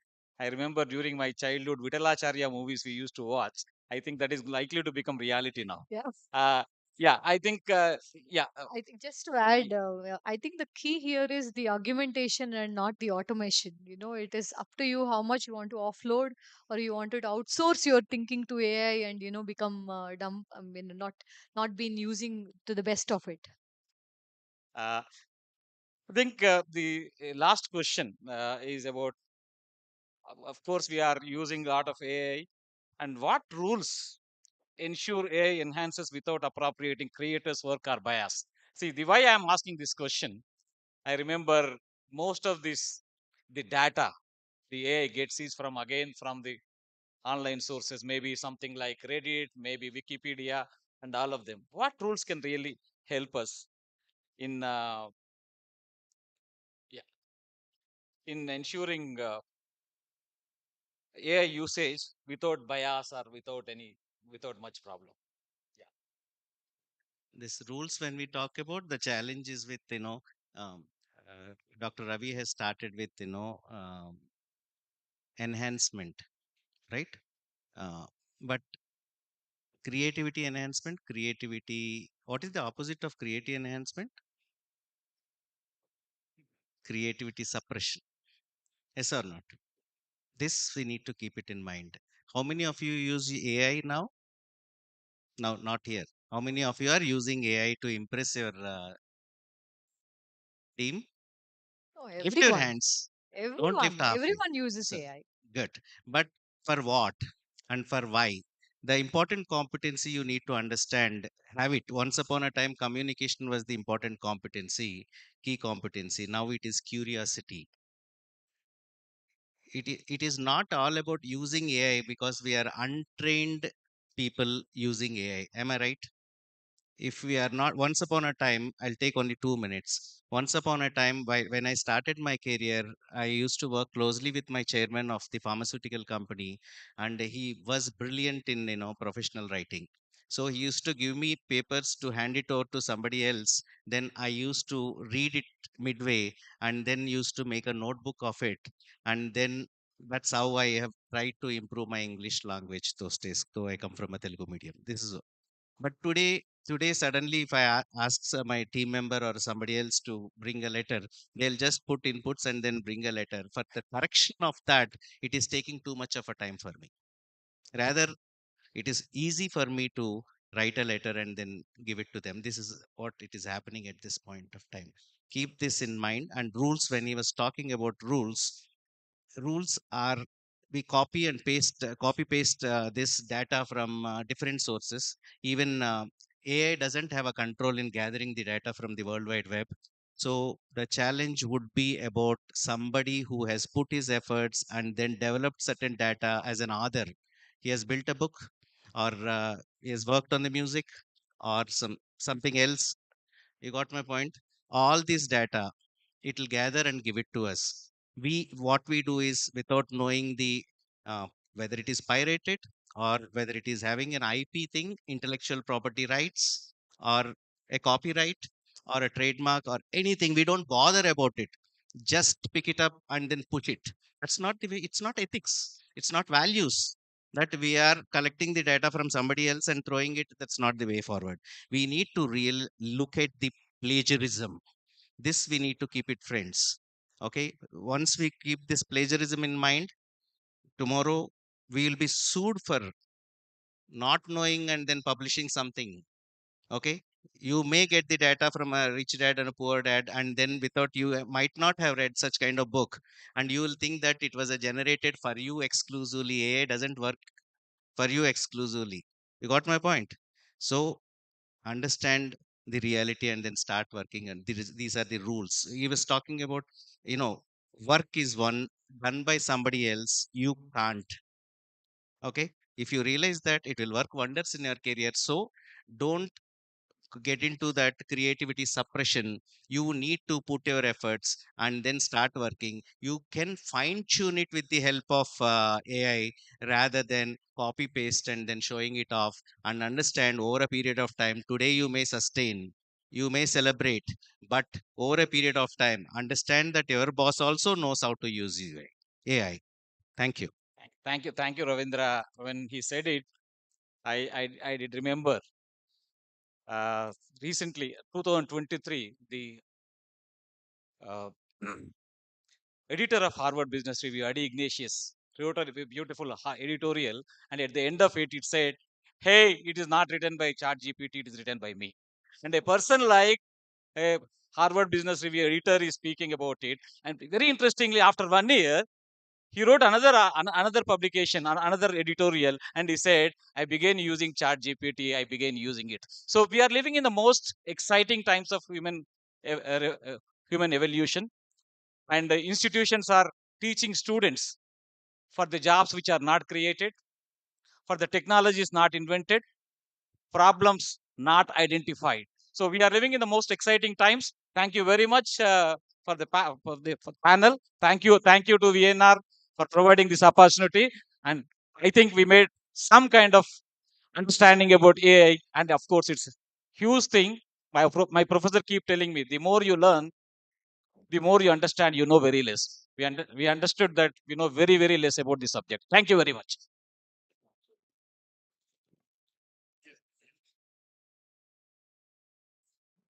Thank you to our esteemed panel members for a very engaging and insightful discussion.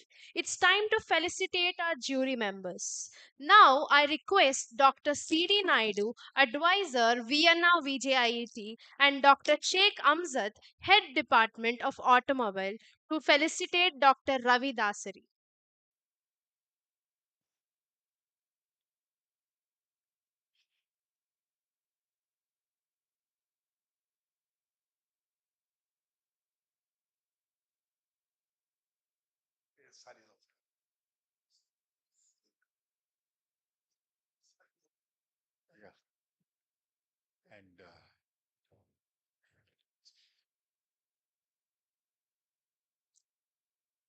Yeah, at the time of felicitation, I must also make everybody aware that it is our matter of pride that this time Dr. Ravi Dasari has been elected as one of the board members from NHRD India, sir. Right.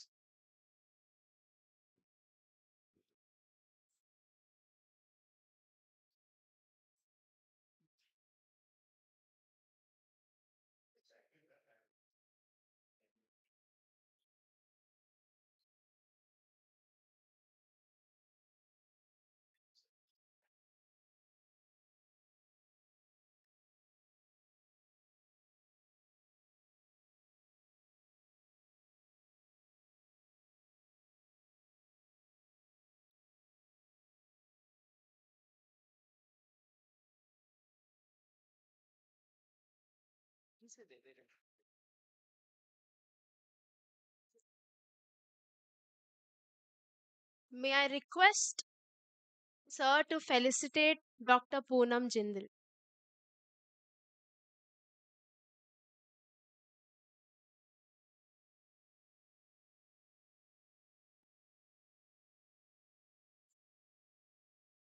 I request Malika ma'am, Dean IQAC, to felicitate Miss Lalita Vemareddy.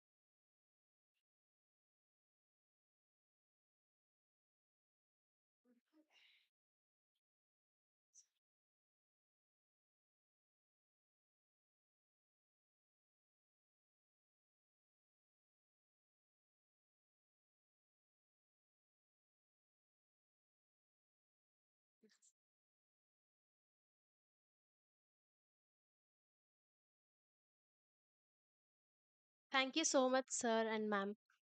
Before moving, thank you very much. In fact, I forgot to tell you my son studied in Vienna Vignana Jyoti. And right now he's working in US and later he moved to NYU and he's working for Bank of America. Thank you very much, VNR.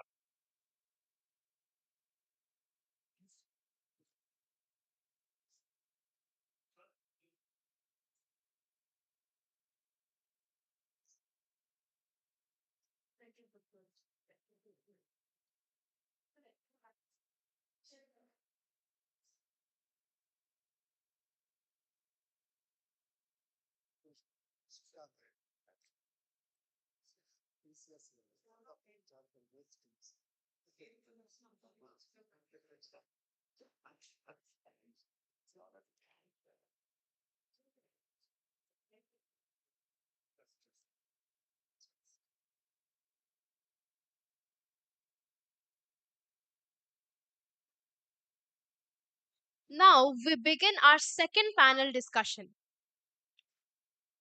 The topic for this session is new possibilities with AI, challenges for engineers, and the shift in engineering education and practices. May we now request our esteemed jury members to join us on the stage. Please join me in inviting our panelists, Dr. Kiranmai Pendyala Dutt. Dr. Kiranmai is a senior executive, board member, and respected thought leader in talent and organizational strategy. She has held key leadership roles driving HR transformation, diversity and inclusion efforts, and people centric business outcomes across organizations, including Western Digital and other global enterprises. Her mentorship and strategic insights influence both corporate and community talent initiatives. Mr. Ritesh Jha. Mr. Ritesh is the head of talent acquisition at Lloyd's Technology Center India, bringing over 20 years of strategic HR and talent leadership experience across financial services, technology, and consulting sectors. He previously served as the Senior Vice President, Tech Recruiting at City India and led major transformation talent initiatives at FIS, Allegis Global Solutions, and other global firms.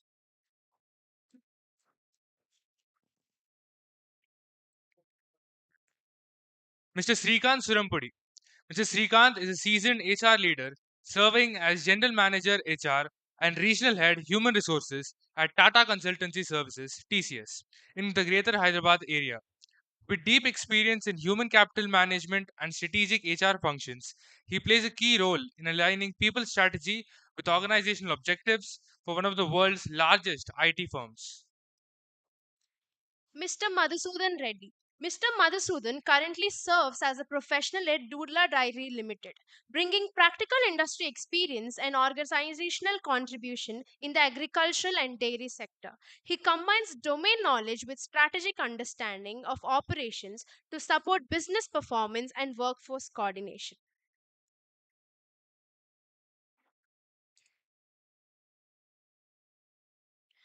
Mr. Suresh Samudrala. Mr. Suresh is a principal consultant at Thank you. Now it is over to Dr. Kiran Mai for the panel discussion.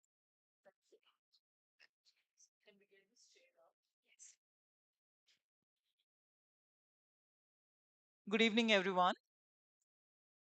How is the pulse in the room?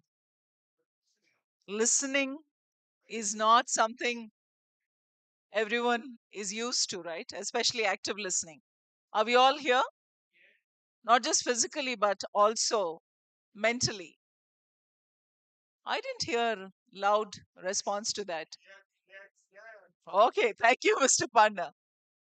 This is a very, very interesting topic. The other day, I was talking to one of the B school professors, and everyone now is looking at it cross industries. What is AI going to do? Majority of the time, there is more trepidation and fear rather than excitement and energy. Because anything new, anything which is coming on, and what we hear in the media and certain stories which circulate generally fuel more of negative psyche, because anything which is going to come in, there is always the principle which we always talk about as human beings is the WIFM principle. That is, what is in it for me? Majority of the time, people are struck and they think this only means something evil because it's the fear of the unknown. And I'm sure every one of us at different points of time have come across things which we are learning for the first time. But here we're talking about the massive and the rapid momentum, what we say as AI engine rumbling all around us. It envelops us, it embraces us, even before we realized it is now part of anything and everything you and I do. When nobody pointed it out that there is AI, many of us, we all watch OTT movies, right? Yes or no? It's no longer, I mean, especially thanks to COVID, while there have been issues with what we were suffering, I think OTT became a household name. Everyone started enjoying that. Now, isn't AI in OTT? Every one of us have been experiencing it. The moment you have a profile out there, it's going to show you the kind of shows or the movies which you really care for, what you like. So you don't even know there are other kinds of movies, different themes, because that's not what you have asked for. So what you feed is what you get. That is artificial intelligence. So, in other words, we say garbage in, garbage out. So, you have the steering wheel in your hands. That is a fundamental moot point of artificial intelligence. I think earlier, the panel clearly across different industries, whether it's automobile, or banking sector or the regular brick and mortar companies Ravindra Verma has represented, all of them and Ravi Dasri have beautifully talked about what the positive enhanced virtues of AI can be, provided you and I are ready to milk it. With that, we're talking about engineering education, engineers, and what does it mean if AI is making inroads? There is no if any longer, actually. AI has made inroads.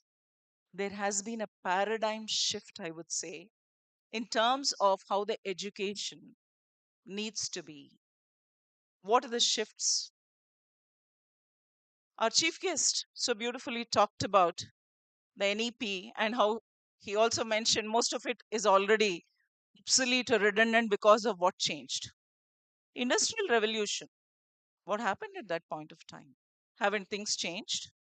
The only thing all of us have to remember with engineers, engineering education, and what the schools, the colleges, the universities have to do, in addition to the industry institute collaboration, which we talk about, is very clearly what is changing. If you and I pay attention to what is changing, we also know what we can control.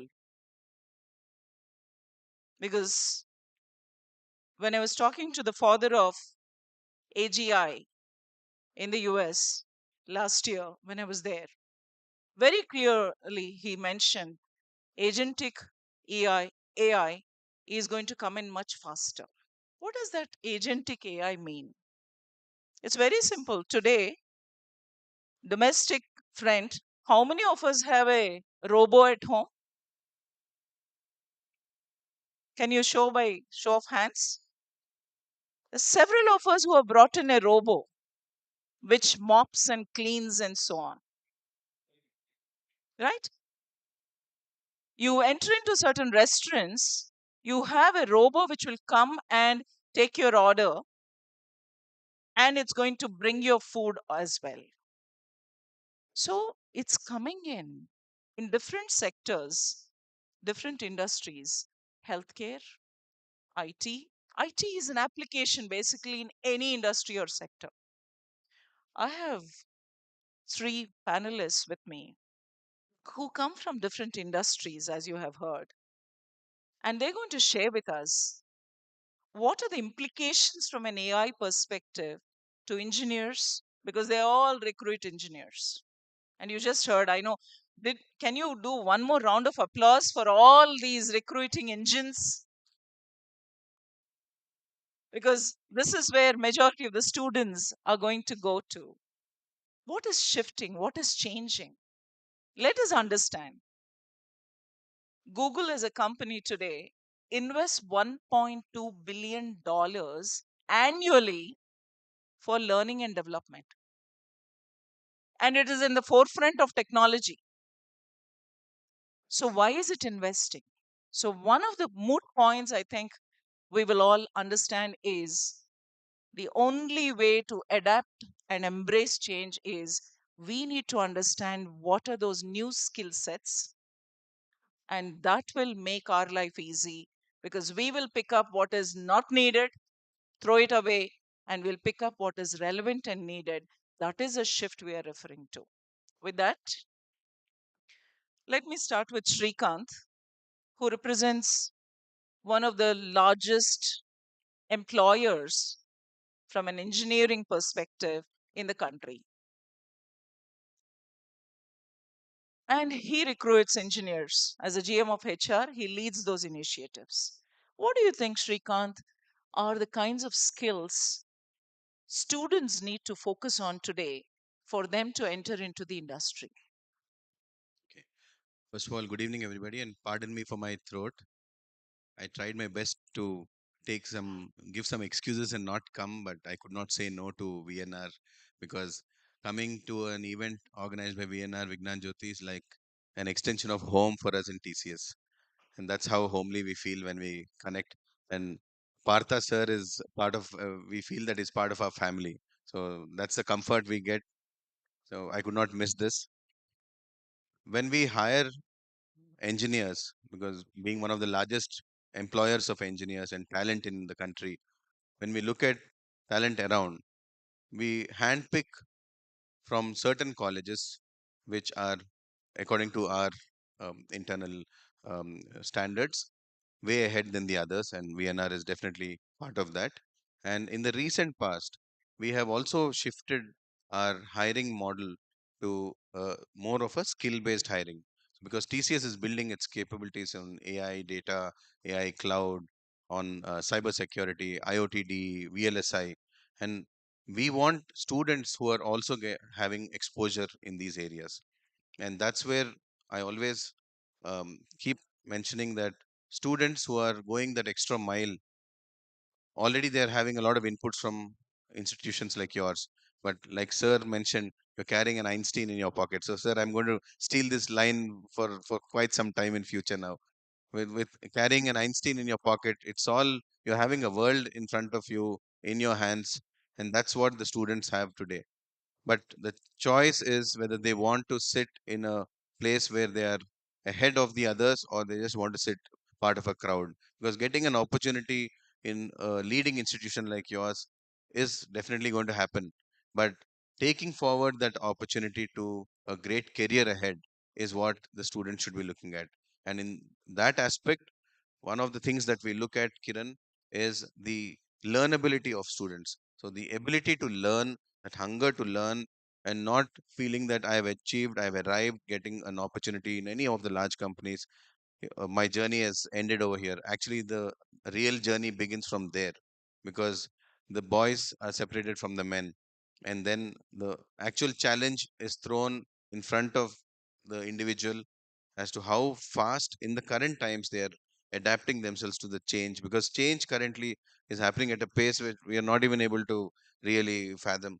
So the students who stand out, take that, go that extra mile, keep learning, have that hunger in them, I think this is what we look at. I'll add some more as we discuss further. Thanks, Srikant, for that.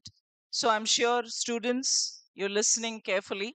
And of course, the educators, the faculty members are also making a note in terms of what is relevant and reliable from a student perspective when they want to find a placement. With that, I'm reminded of, you're talking about AI as if it's a new thing. For some of us who have been part of large corporations, AI has been part of our life for quite some time.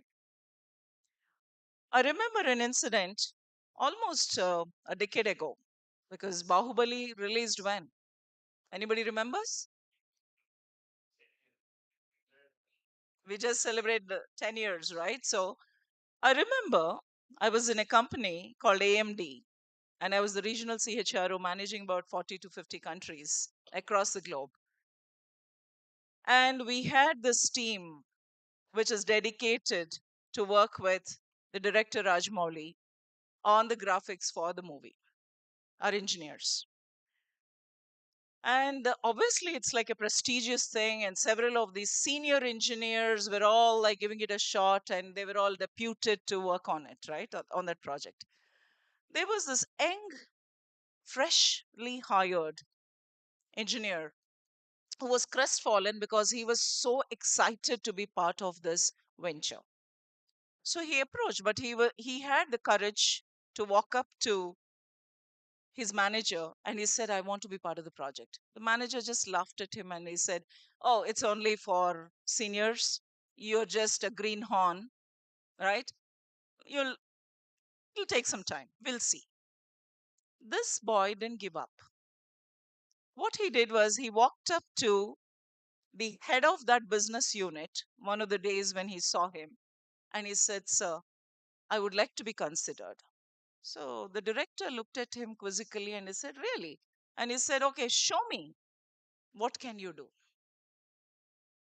Within half an hour, and I'm not joking, within half an hour, this boy comes back. He's created something on his mobile phone and he's done a demo in terms of graphic design. And he said, I have used some tool, and nobody knew that tool existed, by the way. He used artificial intelligence, the so-called today we're talking about, and he created something, crafted some. Today we're talking about canvas and parsimony, so many others, right? So he came up and he said, "Oh, this is something me and my friend were working on something, and this is what we created."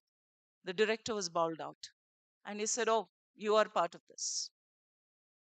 And he went on to, I don't know how many of you you all remember watching the movie. There is something called Raja Koduri, who was the then CTO of graphics for AMD, was so pleased with this young boy when he has created this. And he definitely used the tools and technology. So, the point I'm trying to make is tools and technology are tools and technology. As long as we know how to leverage them and then create, because now the speed and accuracy with which you can create something which would have taken tons of engineers to slog for hours together, you can create it much faster from a data mining perspective, from a pattern recognition perspective, and so on. And that's what this young engineer has done. So we have been utilizing AI tools in human resources for almost a decade in the companies I have been part of, whether it's AMD, whether it's Western Digital, which is SanDisk, any of you know, which is the largest storage solutions, computer storage solutions company, or the organization where it's highly regulatory called NYSC parent company ICE, Intercontinental Exchange. It is part of the game. And I will share another story with you very soon on of another company where we have created smart warehouses. With that, Ritesh, I would love to listen to you coming from a 400-year-old large banking group, Lloyd's Banking Group, a UK based one. And we are talking about engineering education. You have built huge scale in a very fast pace, building in so many engineers into the LBG site in India, in Hyderabad. Now, what do you think is a radical shift you expect with AI making inroads in engineering education? How do you think it's going to evolve? Thank you so much. We're aware that we are hardly around 15-20 minutes away from the drinks and cocktail, right? So, and it's a Friday evening. So we'll make it very engaging for you. So, by the way, we are 400 years young company, not old. Human civilization is thousands and thousands of years of old, and money in different form appeared. It's interesting that we as a company actually printed the first currency note ever printed in the world, right? So, yeah, so we house tradition, and we are very extremely proud of it. Coming to the point, right? In terms of how do we scale and what we are looking at. Look, we have been incredibly lucky to be in Hyderabad and to be placed here. And with hands on heart, having worked for different banks and across the region and across in India as well, it couldn't have been possible if we were not in Hyderabad, right? So the type of talent, the supply of talent, the scale, uh, the ease of living, quality of living, the recall factor among people, talent who are actually repatriating back to India. By the way, that's a great talent to hire from. And India is probably one of those few bright spots globally where there is a sustainable career, there is a stable political, socio-political order, there is sensibilities with respect to our ecosystems of housing, of our city built, urban builds, education system, and of course, very dynamic and ambitious young human minds, right? At this point of time, while we and I'll come to the point in 5 seconds. At this point of time, there is nobody and there is no force in the world which can stop India from becoming the AI powerhouse of the world, right? There is no one, right? Be it from infrastructure, be it from government focus, be it from the ecosystem which has been built around technology, around services companies, around our 24 bar 7 supply module, apart from as basic as internet supply, cost of doing business, and most importantly, why we are here, thanks to our partner, the best in class young mind talent supply which we get, right? If you see the amount of engineers which India is producing right now, it's close to a million, right? And there are quite lots of reports which talk around 15-20% of them only being employable. They are not ready for the industry. It's actually a bogus stat. It's a quite bogus stat, right?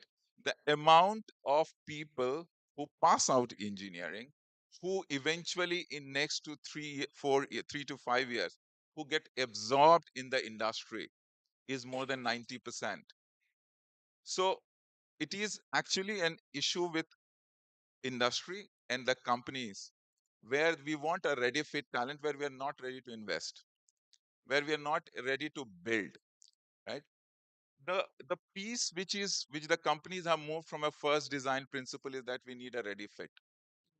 We want a person to be ready to be deployed from tomorrow, and should be productive from day after tomorrow. This is where we took a slightly differential approach in our build out phase. So we took couple of company we took couple of different steps. Our apprentice intake is much more than what is minimal regulatory amount which we have from a government perspective, because and the second one, and I'll come to it why we are doing it. There's another concept we call is try before you buy, where we are getting people from 50% set, 60% set, 70% ready fits. We build them, bring them in, we do an on the job training for them. And over a period of time, 6 to 12 months, they become FTEs for us, right? Together, that is approximately 10% of our talent supply pool. What it allowed us was to scale faster. Understand the fact that from a banking, and I will talk around banking regulatory systems, right? And also the technology which we use. 75 to 80% of our technology is concurrent stroke legacy. While there is quite a lot of adoption and talk around AI in the world, right? And everybody is talking adopting AI. Not more than 10 to 15% of your jobs are in actually in AI. 85 to 90% of jobs are still in core infrastructure technologies, platform engineering, business, in terms of testing, in terms of architecture build, and so on and so forth. So all is not lost that if you do not have AI capability right now, you'll not be employable. You'll be surprised to know that how many banks actually use ASP 400 as one of the infrastructure database inputs perspective, right? While so the entire industry is on a different life cycle, and the usage and reliability on talent with different skill sets is huge, right? And nobody can speak better than him, right? Who's probably the one of the biggest human resource engager and a quality talent supplier in the for the world, not only for India, right? For the world, they have been one of the pioneers in the world. So what we do is what we did was we took punts on people who were scalable. We took more on the will issue rather than on the skill issue. Skill you can always build, but if you don't have the will, it is very difficult to build. So we took that punt, right? The other piece which we looked at was from a sustainable talent supply chain, where we have hired in last 2 years now, we have hired from 256 pin codes. So we went deep into different regions, and it was very easy for us to run this entire hiring program only in Hyderabad. We have to have hiring drives which are published, and we have hundreds of people coming in, and we can hire that. But that's not our duty. Our duty is to provide equitable opportunities to tap in talent from different parts of the country. And we did that, right? So we have moved into different regions, be it central, north, east, west, and of course in different aspects within Telangana and Andhra Pradesh, different districts where we have gone deeper in terms of hiring. What it has resulted in is that our retention rates are pretty unheard of, right? This talent density of around 10 air miles has probably the highest amount of talent supply, and also the fight for talent or war for talent. But at that point of time, our attritions are still around 5-7%. The reason is because we invested in industry academia model. We invested in people who were young. We invested in people who were semi-skilled but were hungry. And then we can, and also we invested in terms of going deep into different corners of the country and build and bring in talent So, and what people are back the to. implications for engineering education? They Yeah, don't have to shift anything? so basically, contrary to the issue which is happening with engineering as a stream itself is that, and also partially people around it, is that we are focusing too much on the user application base. We are looking at the downstream process of it. We will need to go back to the drawing boards and study more around foundations of it, study better around data, right? Study better around circuits, study better around electrical and communication.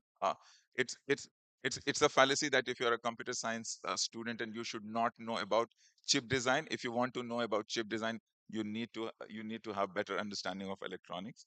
So it is becoming very percolative model. The streams are becoming very, very diffusive.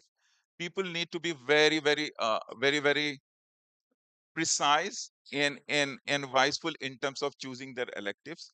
Choose from a different ranges and go deep in it. I used to be in G, which used to be a talent factory, and that design principle does not change. Where you need to go deep and you also need to go wide. Once you go deep and wide, you build a very strong foundation, and then you can build a 50-story building. That's what is required, and that's my request from the. I think that's a beautiful point all of us should note. So, for engineering educators, I think we should continue to build our engineers to think deep and wide in terms of their domain knowledge. And if they continue to do it, AI is no longer a threat, it's more of a tool which they can leverage. So they should be well versed with the AI with respect to how do they leverage the tools and technology, but they're not in peril if they really have their domain knowledge. And today, I think that's what we're missing out. And I remember some of you have mentioned earlier where they're just using AI so that they don't have to remember anything, they don't have to think about anything, they don't want to study anything. If that is the way the students are going, or the educators want the students to go, then of course they're not going to really plunder the resources. So it's really important for them to have a good foundational element. With that, you Just want to wanted to add add, something? just wanted to add to what Ritesh said. At TCS, we have something on the same lines that you mentioned, something called the T factor, the breadth and depth of knowledge that each of us is building in our portfolios. And on the competency building, we are all measured on the T factor to a scale of 10. And it's all keeps on building on each of the learnings that we, imbibe and master, and also do the certification. So, whichever format, be it technology, domain, process, the T factor is what defines an individual's competency. And as they go further, there's something called the associate data currency. So as I keep learning as an associate, my data currency goes up. And there is this staffing team that sits and tries to map you to different projects and opportunities. They look at the data currency of the individual, which is going up and up because of the learning that he is having, because of the T factor that is focusing on in building competencies. So automatically using tools, the profile is mapped to all the new requirements that are there, and the based on the aspiration that the individual indicates, and also projects that move on and people move on to next projects, we look at the T factor. So I just thought I'll share, it just reminded me of that. Absolutely. Thanks to that. I think what is important is everyone, whether the educators or others, should continue to leverage AI as a technology. And I remember what our chief guest has talked about earlier. How do we, as Young India Skills University Vice Chancellor, what did he talk about? He's talking about building labs. I think that is one of the clues for engineering educators. It should become more practical, where you create labs where you're enhancing the practical application of whatever the domain concept they're learning. So the deep and wide, the T factor we're referring to, will all finally blend into, are they able to apply the learning? The knowledge has to be converted into skills. Only then they'll be better industry ready. AI or whatever engine we're talking about tomorrow is not going to take away jobs. The jobs are going to be different, and they will be ready for those recrafted, redesigned roles in any industry or any vertical. With that, let me ask Mr. Matsudin Reddy from Dodla Dairy, what do you think organizations are going to change? Because you're going to intake engineers, but now the career paths, because they're hungry, they want to keep moving up the ladder. How do you think that's going to change or evolve? Because with AI era, agentic AI coming in, skill growth seems to be rampant and very quick. So, how does that work in organizations going forward? First of all, thank you, VNR and Kiranmai ma'am. Uh, because how far I make sense, I do not know. But dairy being a agro-based industry, and Dodla Dairy is more than 25 years in the business, and we are a pan-India company. Ours is a listed dairy company. We have presence in East Africa also. We have a range of products, right from milk to various dairy products. Um, so before getting into the AI, agentic, all these buzzwords, which are very, I mean, tech savvy, we are all very basic to, I mean, agro-based industry. So before getting into AI, I would like to put across that, India is the world number one uh, milk producer in the world. 250 million tons we have produced, and we stand top in the list. So I would like to say more than 80 million people are making livelihood, and more than a lakh people are employed in organized dairy sector. So huge. I mean, it is contributing 5% of our GDP. So all techies, of course, they have given some numbers. I would like to put across our numbers also. So large workforce is employed. If you look at the dairy process per se, so majorly there is procurement of milk, processing of milk, and sales and distribution marketing. These are the three verticals which are I mean, the basis for the dairy business. So if you look at the procurement per se, how we have evolved. Dairy being a process control, majorly regimentally, traditionally only doing daily to ensure that tomorrow you get the fresh milk at your doorstep. I mean, every day, same time, without losing the quality, and there should not be any two ways about it, whether it is a Bharat Bandh or tsunami or Corona. You should ensure that the product is available. Yeah, same was the situation in COVID as well, where essential commodities couldn't be hampered. Yeah. Correct. So in the collection process, if you look at, since the students from VNR are looking at what is that dairy is going to offer to them. If you look at the milk procurement, see, there is a, I mean, we are collecting, I mean, I will refer my industry only, my company only.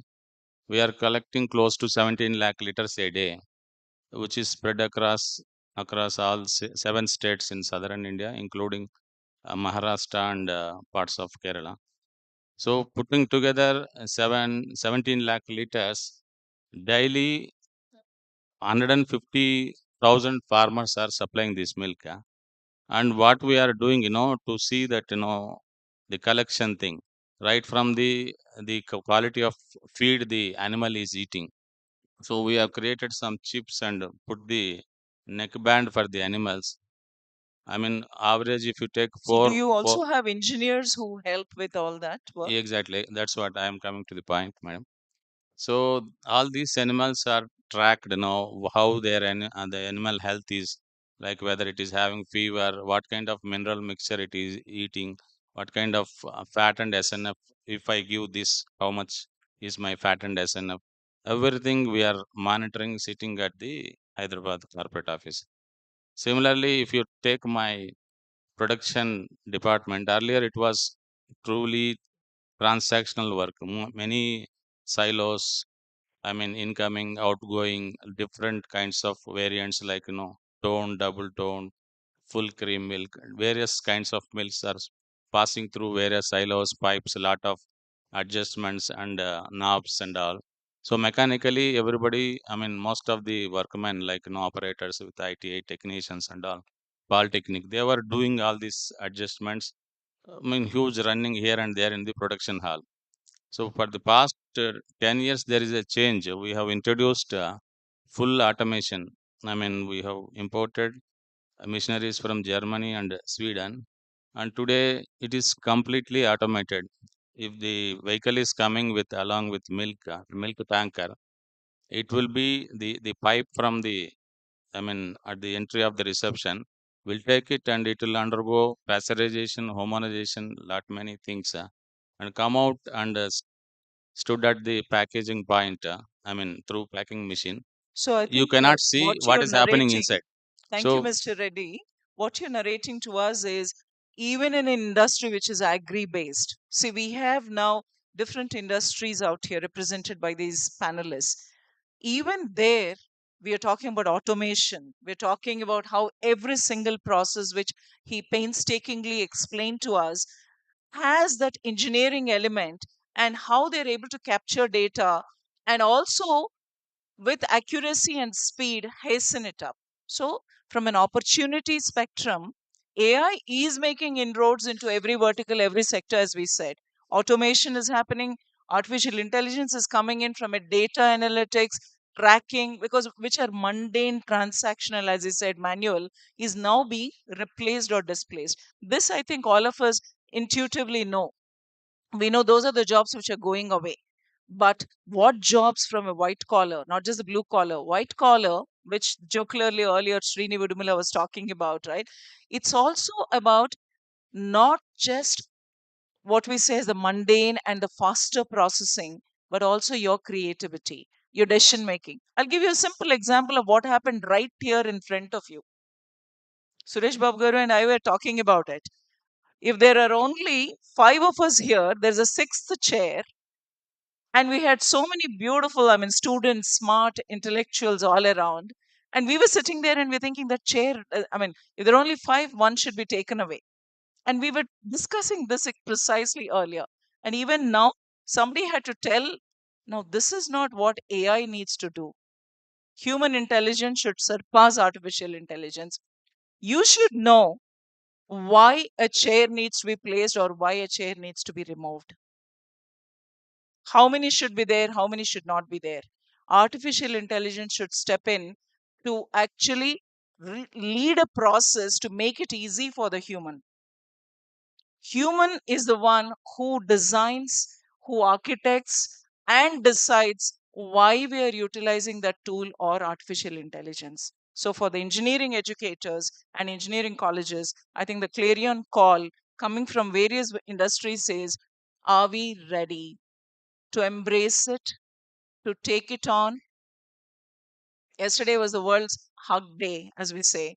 I think we should hug AI instead of shying away from it and move far away from it. Think about skills. Think about how do we get ready. So even for the educators, I think faculty development programs are essential because it starts from the faculty in terms of their readiness to embrace the new technologies and help the students leverage the new skills, and how do they incorporate it into the engineering curriculum where it's essential. Where it's not relevant, I think that's what Ravi Dasri talked about. Let's not overuse it. Where it's essential, let's use it. So whether it's your smart home, smart technology, you should know when to use it, when not to use it. I think that is where we should know where automation has relevance and where it does not. So ethics, biases, all these are coming in from the humans into what we call as artificial intelligence mockery. It's us who are the architects of that machine or what we feed into the machine.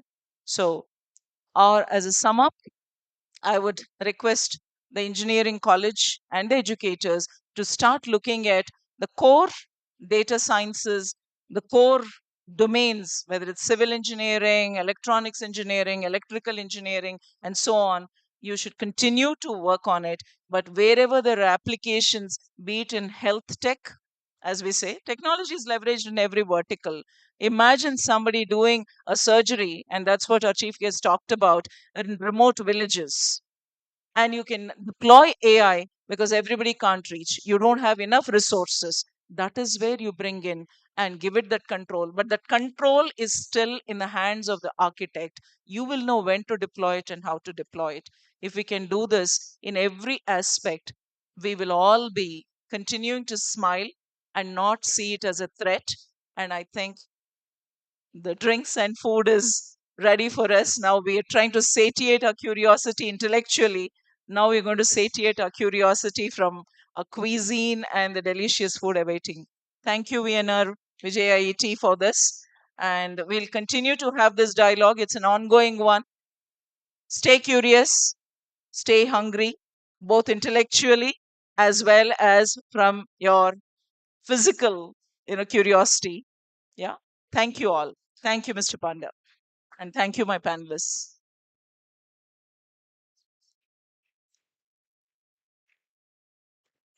That brings us to the end of our second panel discussion. We sincerely thank our panelists for sharing their valuable time and perspectives. We also thank our audience for being such an engaged and attentive part of today's session.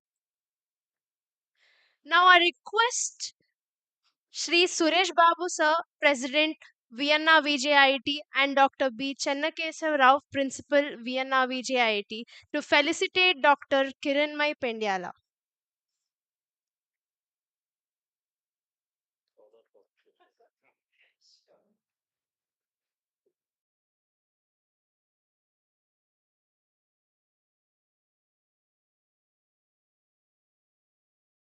Now I request sirs to felicitate Mr. Ritesh Jha.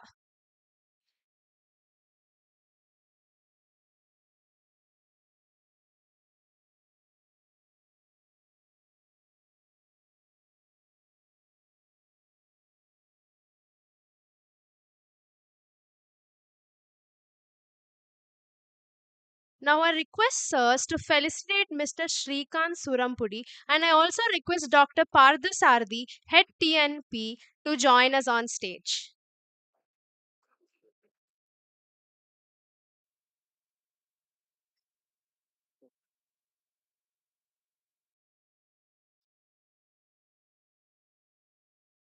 Now I request sirs to felicitate Mr. Madhusudan Reddy.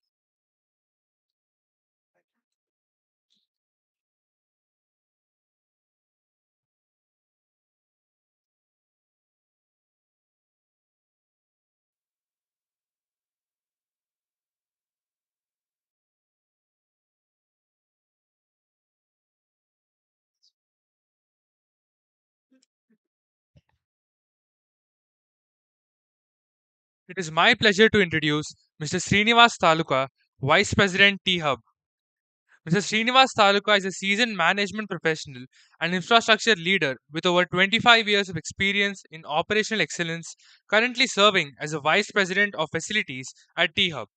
He is a pivotal figure in the startup ecosystem, having been instrumental in building and operating the world's largest innovation campus in Hyderabad.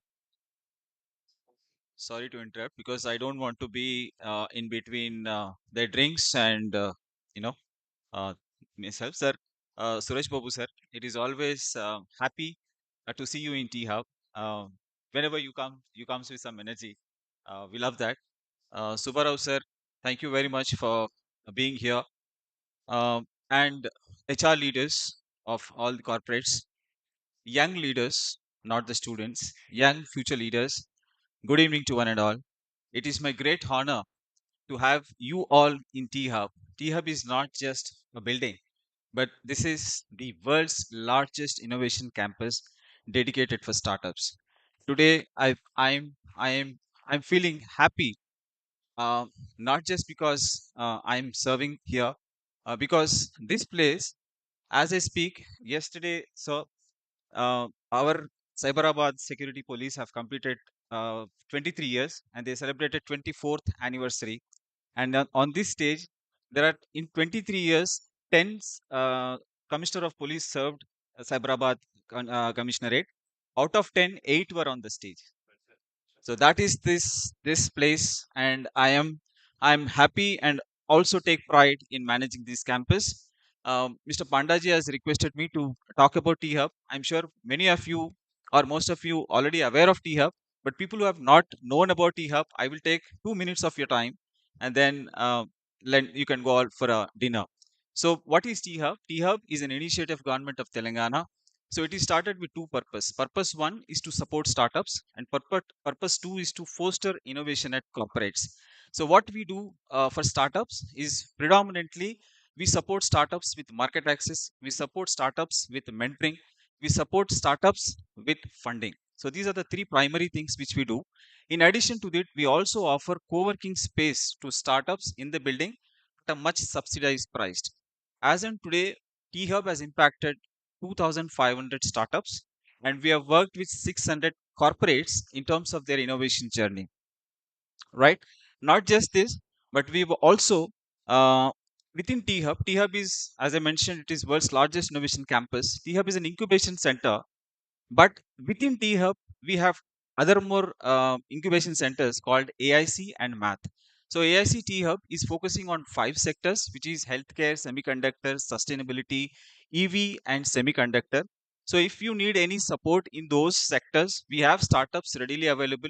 Startups can come and solve your innovation challenges or problems. And then we also have Math. A lot of people are talking about Math is machine learning, artificial intelligence technology hub, which is supported by Department of Science and Technology. So Math, we have 100 plus startups in the in the building, so they are ready to support. Not um, uh, not just about the startups, but what we do is that we also have value partners. Through that, these value partners, when somebody becomes a T Hub startup, value partners offer free credits to these startups. So you all can also look at taking that as an option in case if you are interested. And then one more option which I can roll out to all of you, that if you have passion, if you want to work with startups, you can be our mentors. So if you are interested, please let us know. We'll be happy to connect you with our mentor desk. Then last but not least, wonderful points came up during the discussion. uh, oh, I don't know, this presentation is playing. In fact, I was just going through. Okay, these are the numbers. I think instead of in the interest of the time, let's not do a presentation. If anyone wants to know about T Hub, I'll be happy to talk to you offline. But sir, overall, wonderful panel, wonderful discussions some came out. But my personal belief that AI will enhance the human experience. That's point number one. Somebody said, AI will take jobs or something. I strongly believe AI will not take the jobs, but people who are, you know, enabled with AI will take our jobs. So it is time for all of us to get equipped with AI. We are already started. AI has become like a plastic. Now we cannot avoid. AI, like we are not able to avoid plastic. AI has also got into, like ma'am already mentioned that it is already there. You open a phone and then AI is recording what we are doing, which is nothing but machine learning, right? One more point. Today we are talking about AI, but soon, sir, we are going to talk about quantum computing. That is a new technology. Deep tech is going to lead us. Thank you very much. Have a great time.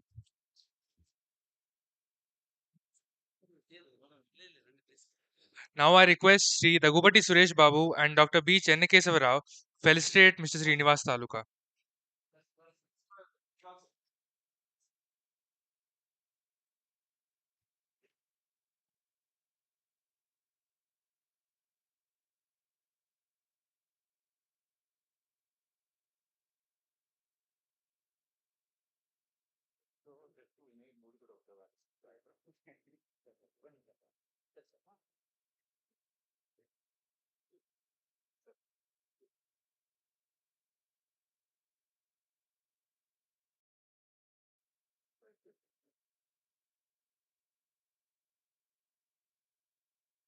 We now invite Mr. Victor Samuel Officer, Learning and Development, VNR VJIT, to propose the vote of thanks.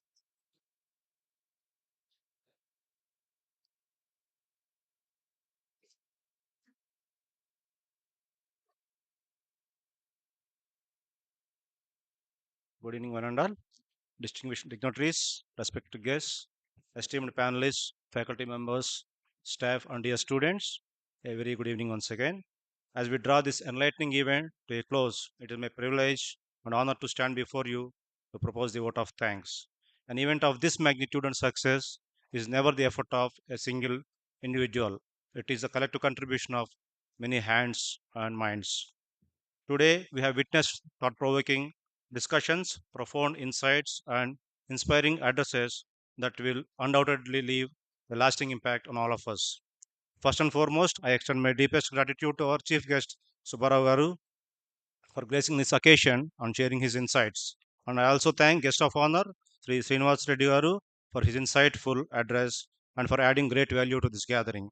My sincere thanks to our President D. Suresh Babu Garu, President Vinyan Jyoti, and Sri Srinivas Taluka, T-Hub, for their gracious presence and encouraging words. And lastly, he has explained about T-Hub. Hope there's insightful details. So, extend my heartfelt gratitude to our respected principal, B. Channakeshwara Garu, and our head of the department, training and placements, Dr. Partha Sarthi, for their constant guidance and support in making this event a success. So a special word of appreciation to our Mr. Ranjan Panda for steering this entire event very professionally, and I also thanks to the panel members and the moderators Ravi Dasari and Kiran Garu and the entire panelists who have given good insights. Okay, so I also take the opportunity to thank all the attendees who have made this event a wonderful success. And as I conclude, as technology replacing jobs and skills expire faster than ever, we are compelled to ask, are we enough investing in capability building? So this platform has given a lot many actionable recommendations, in fact, that will shape tomorrow's future. So with this, I'd like to conclude the program. Thanks to one and all. We have dinner arranged. Maybe there is an entrance. On our right side, we have food as well as cocktails. Please join. Thank you, one and all.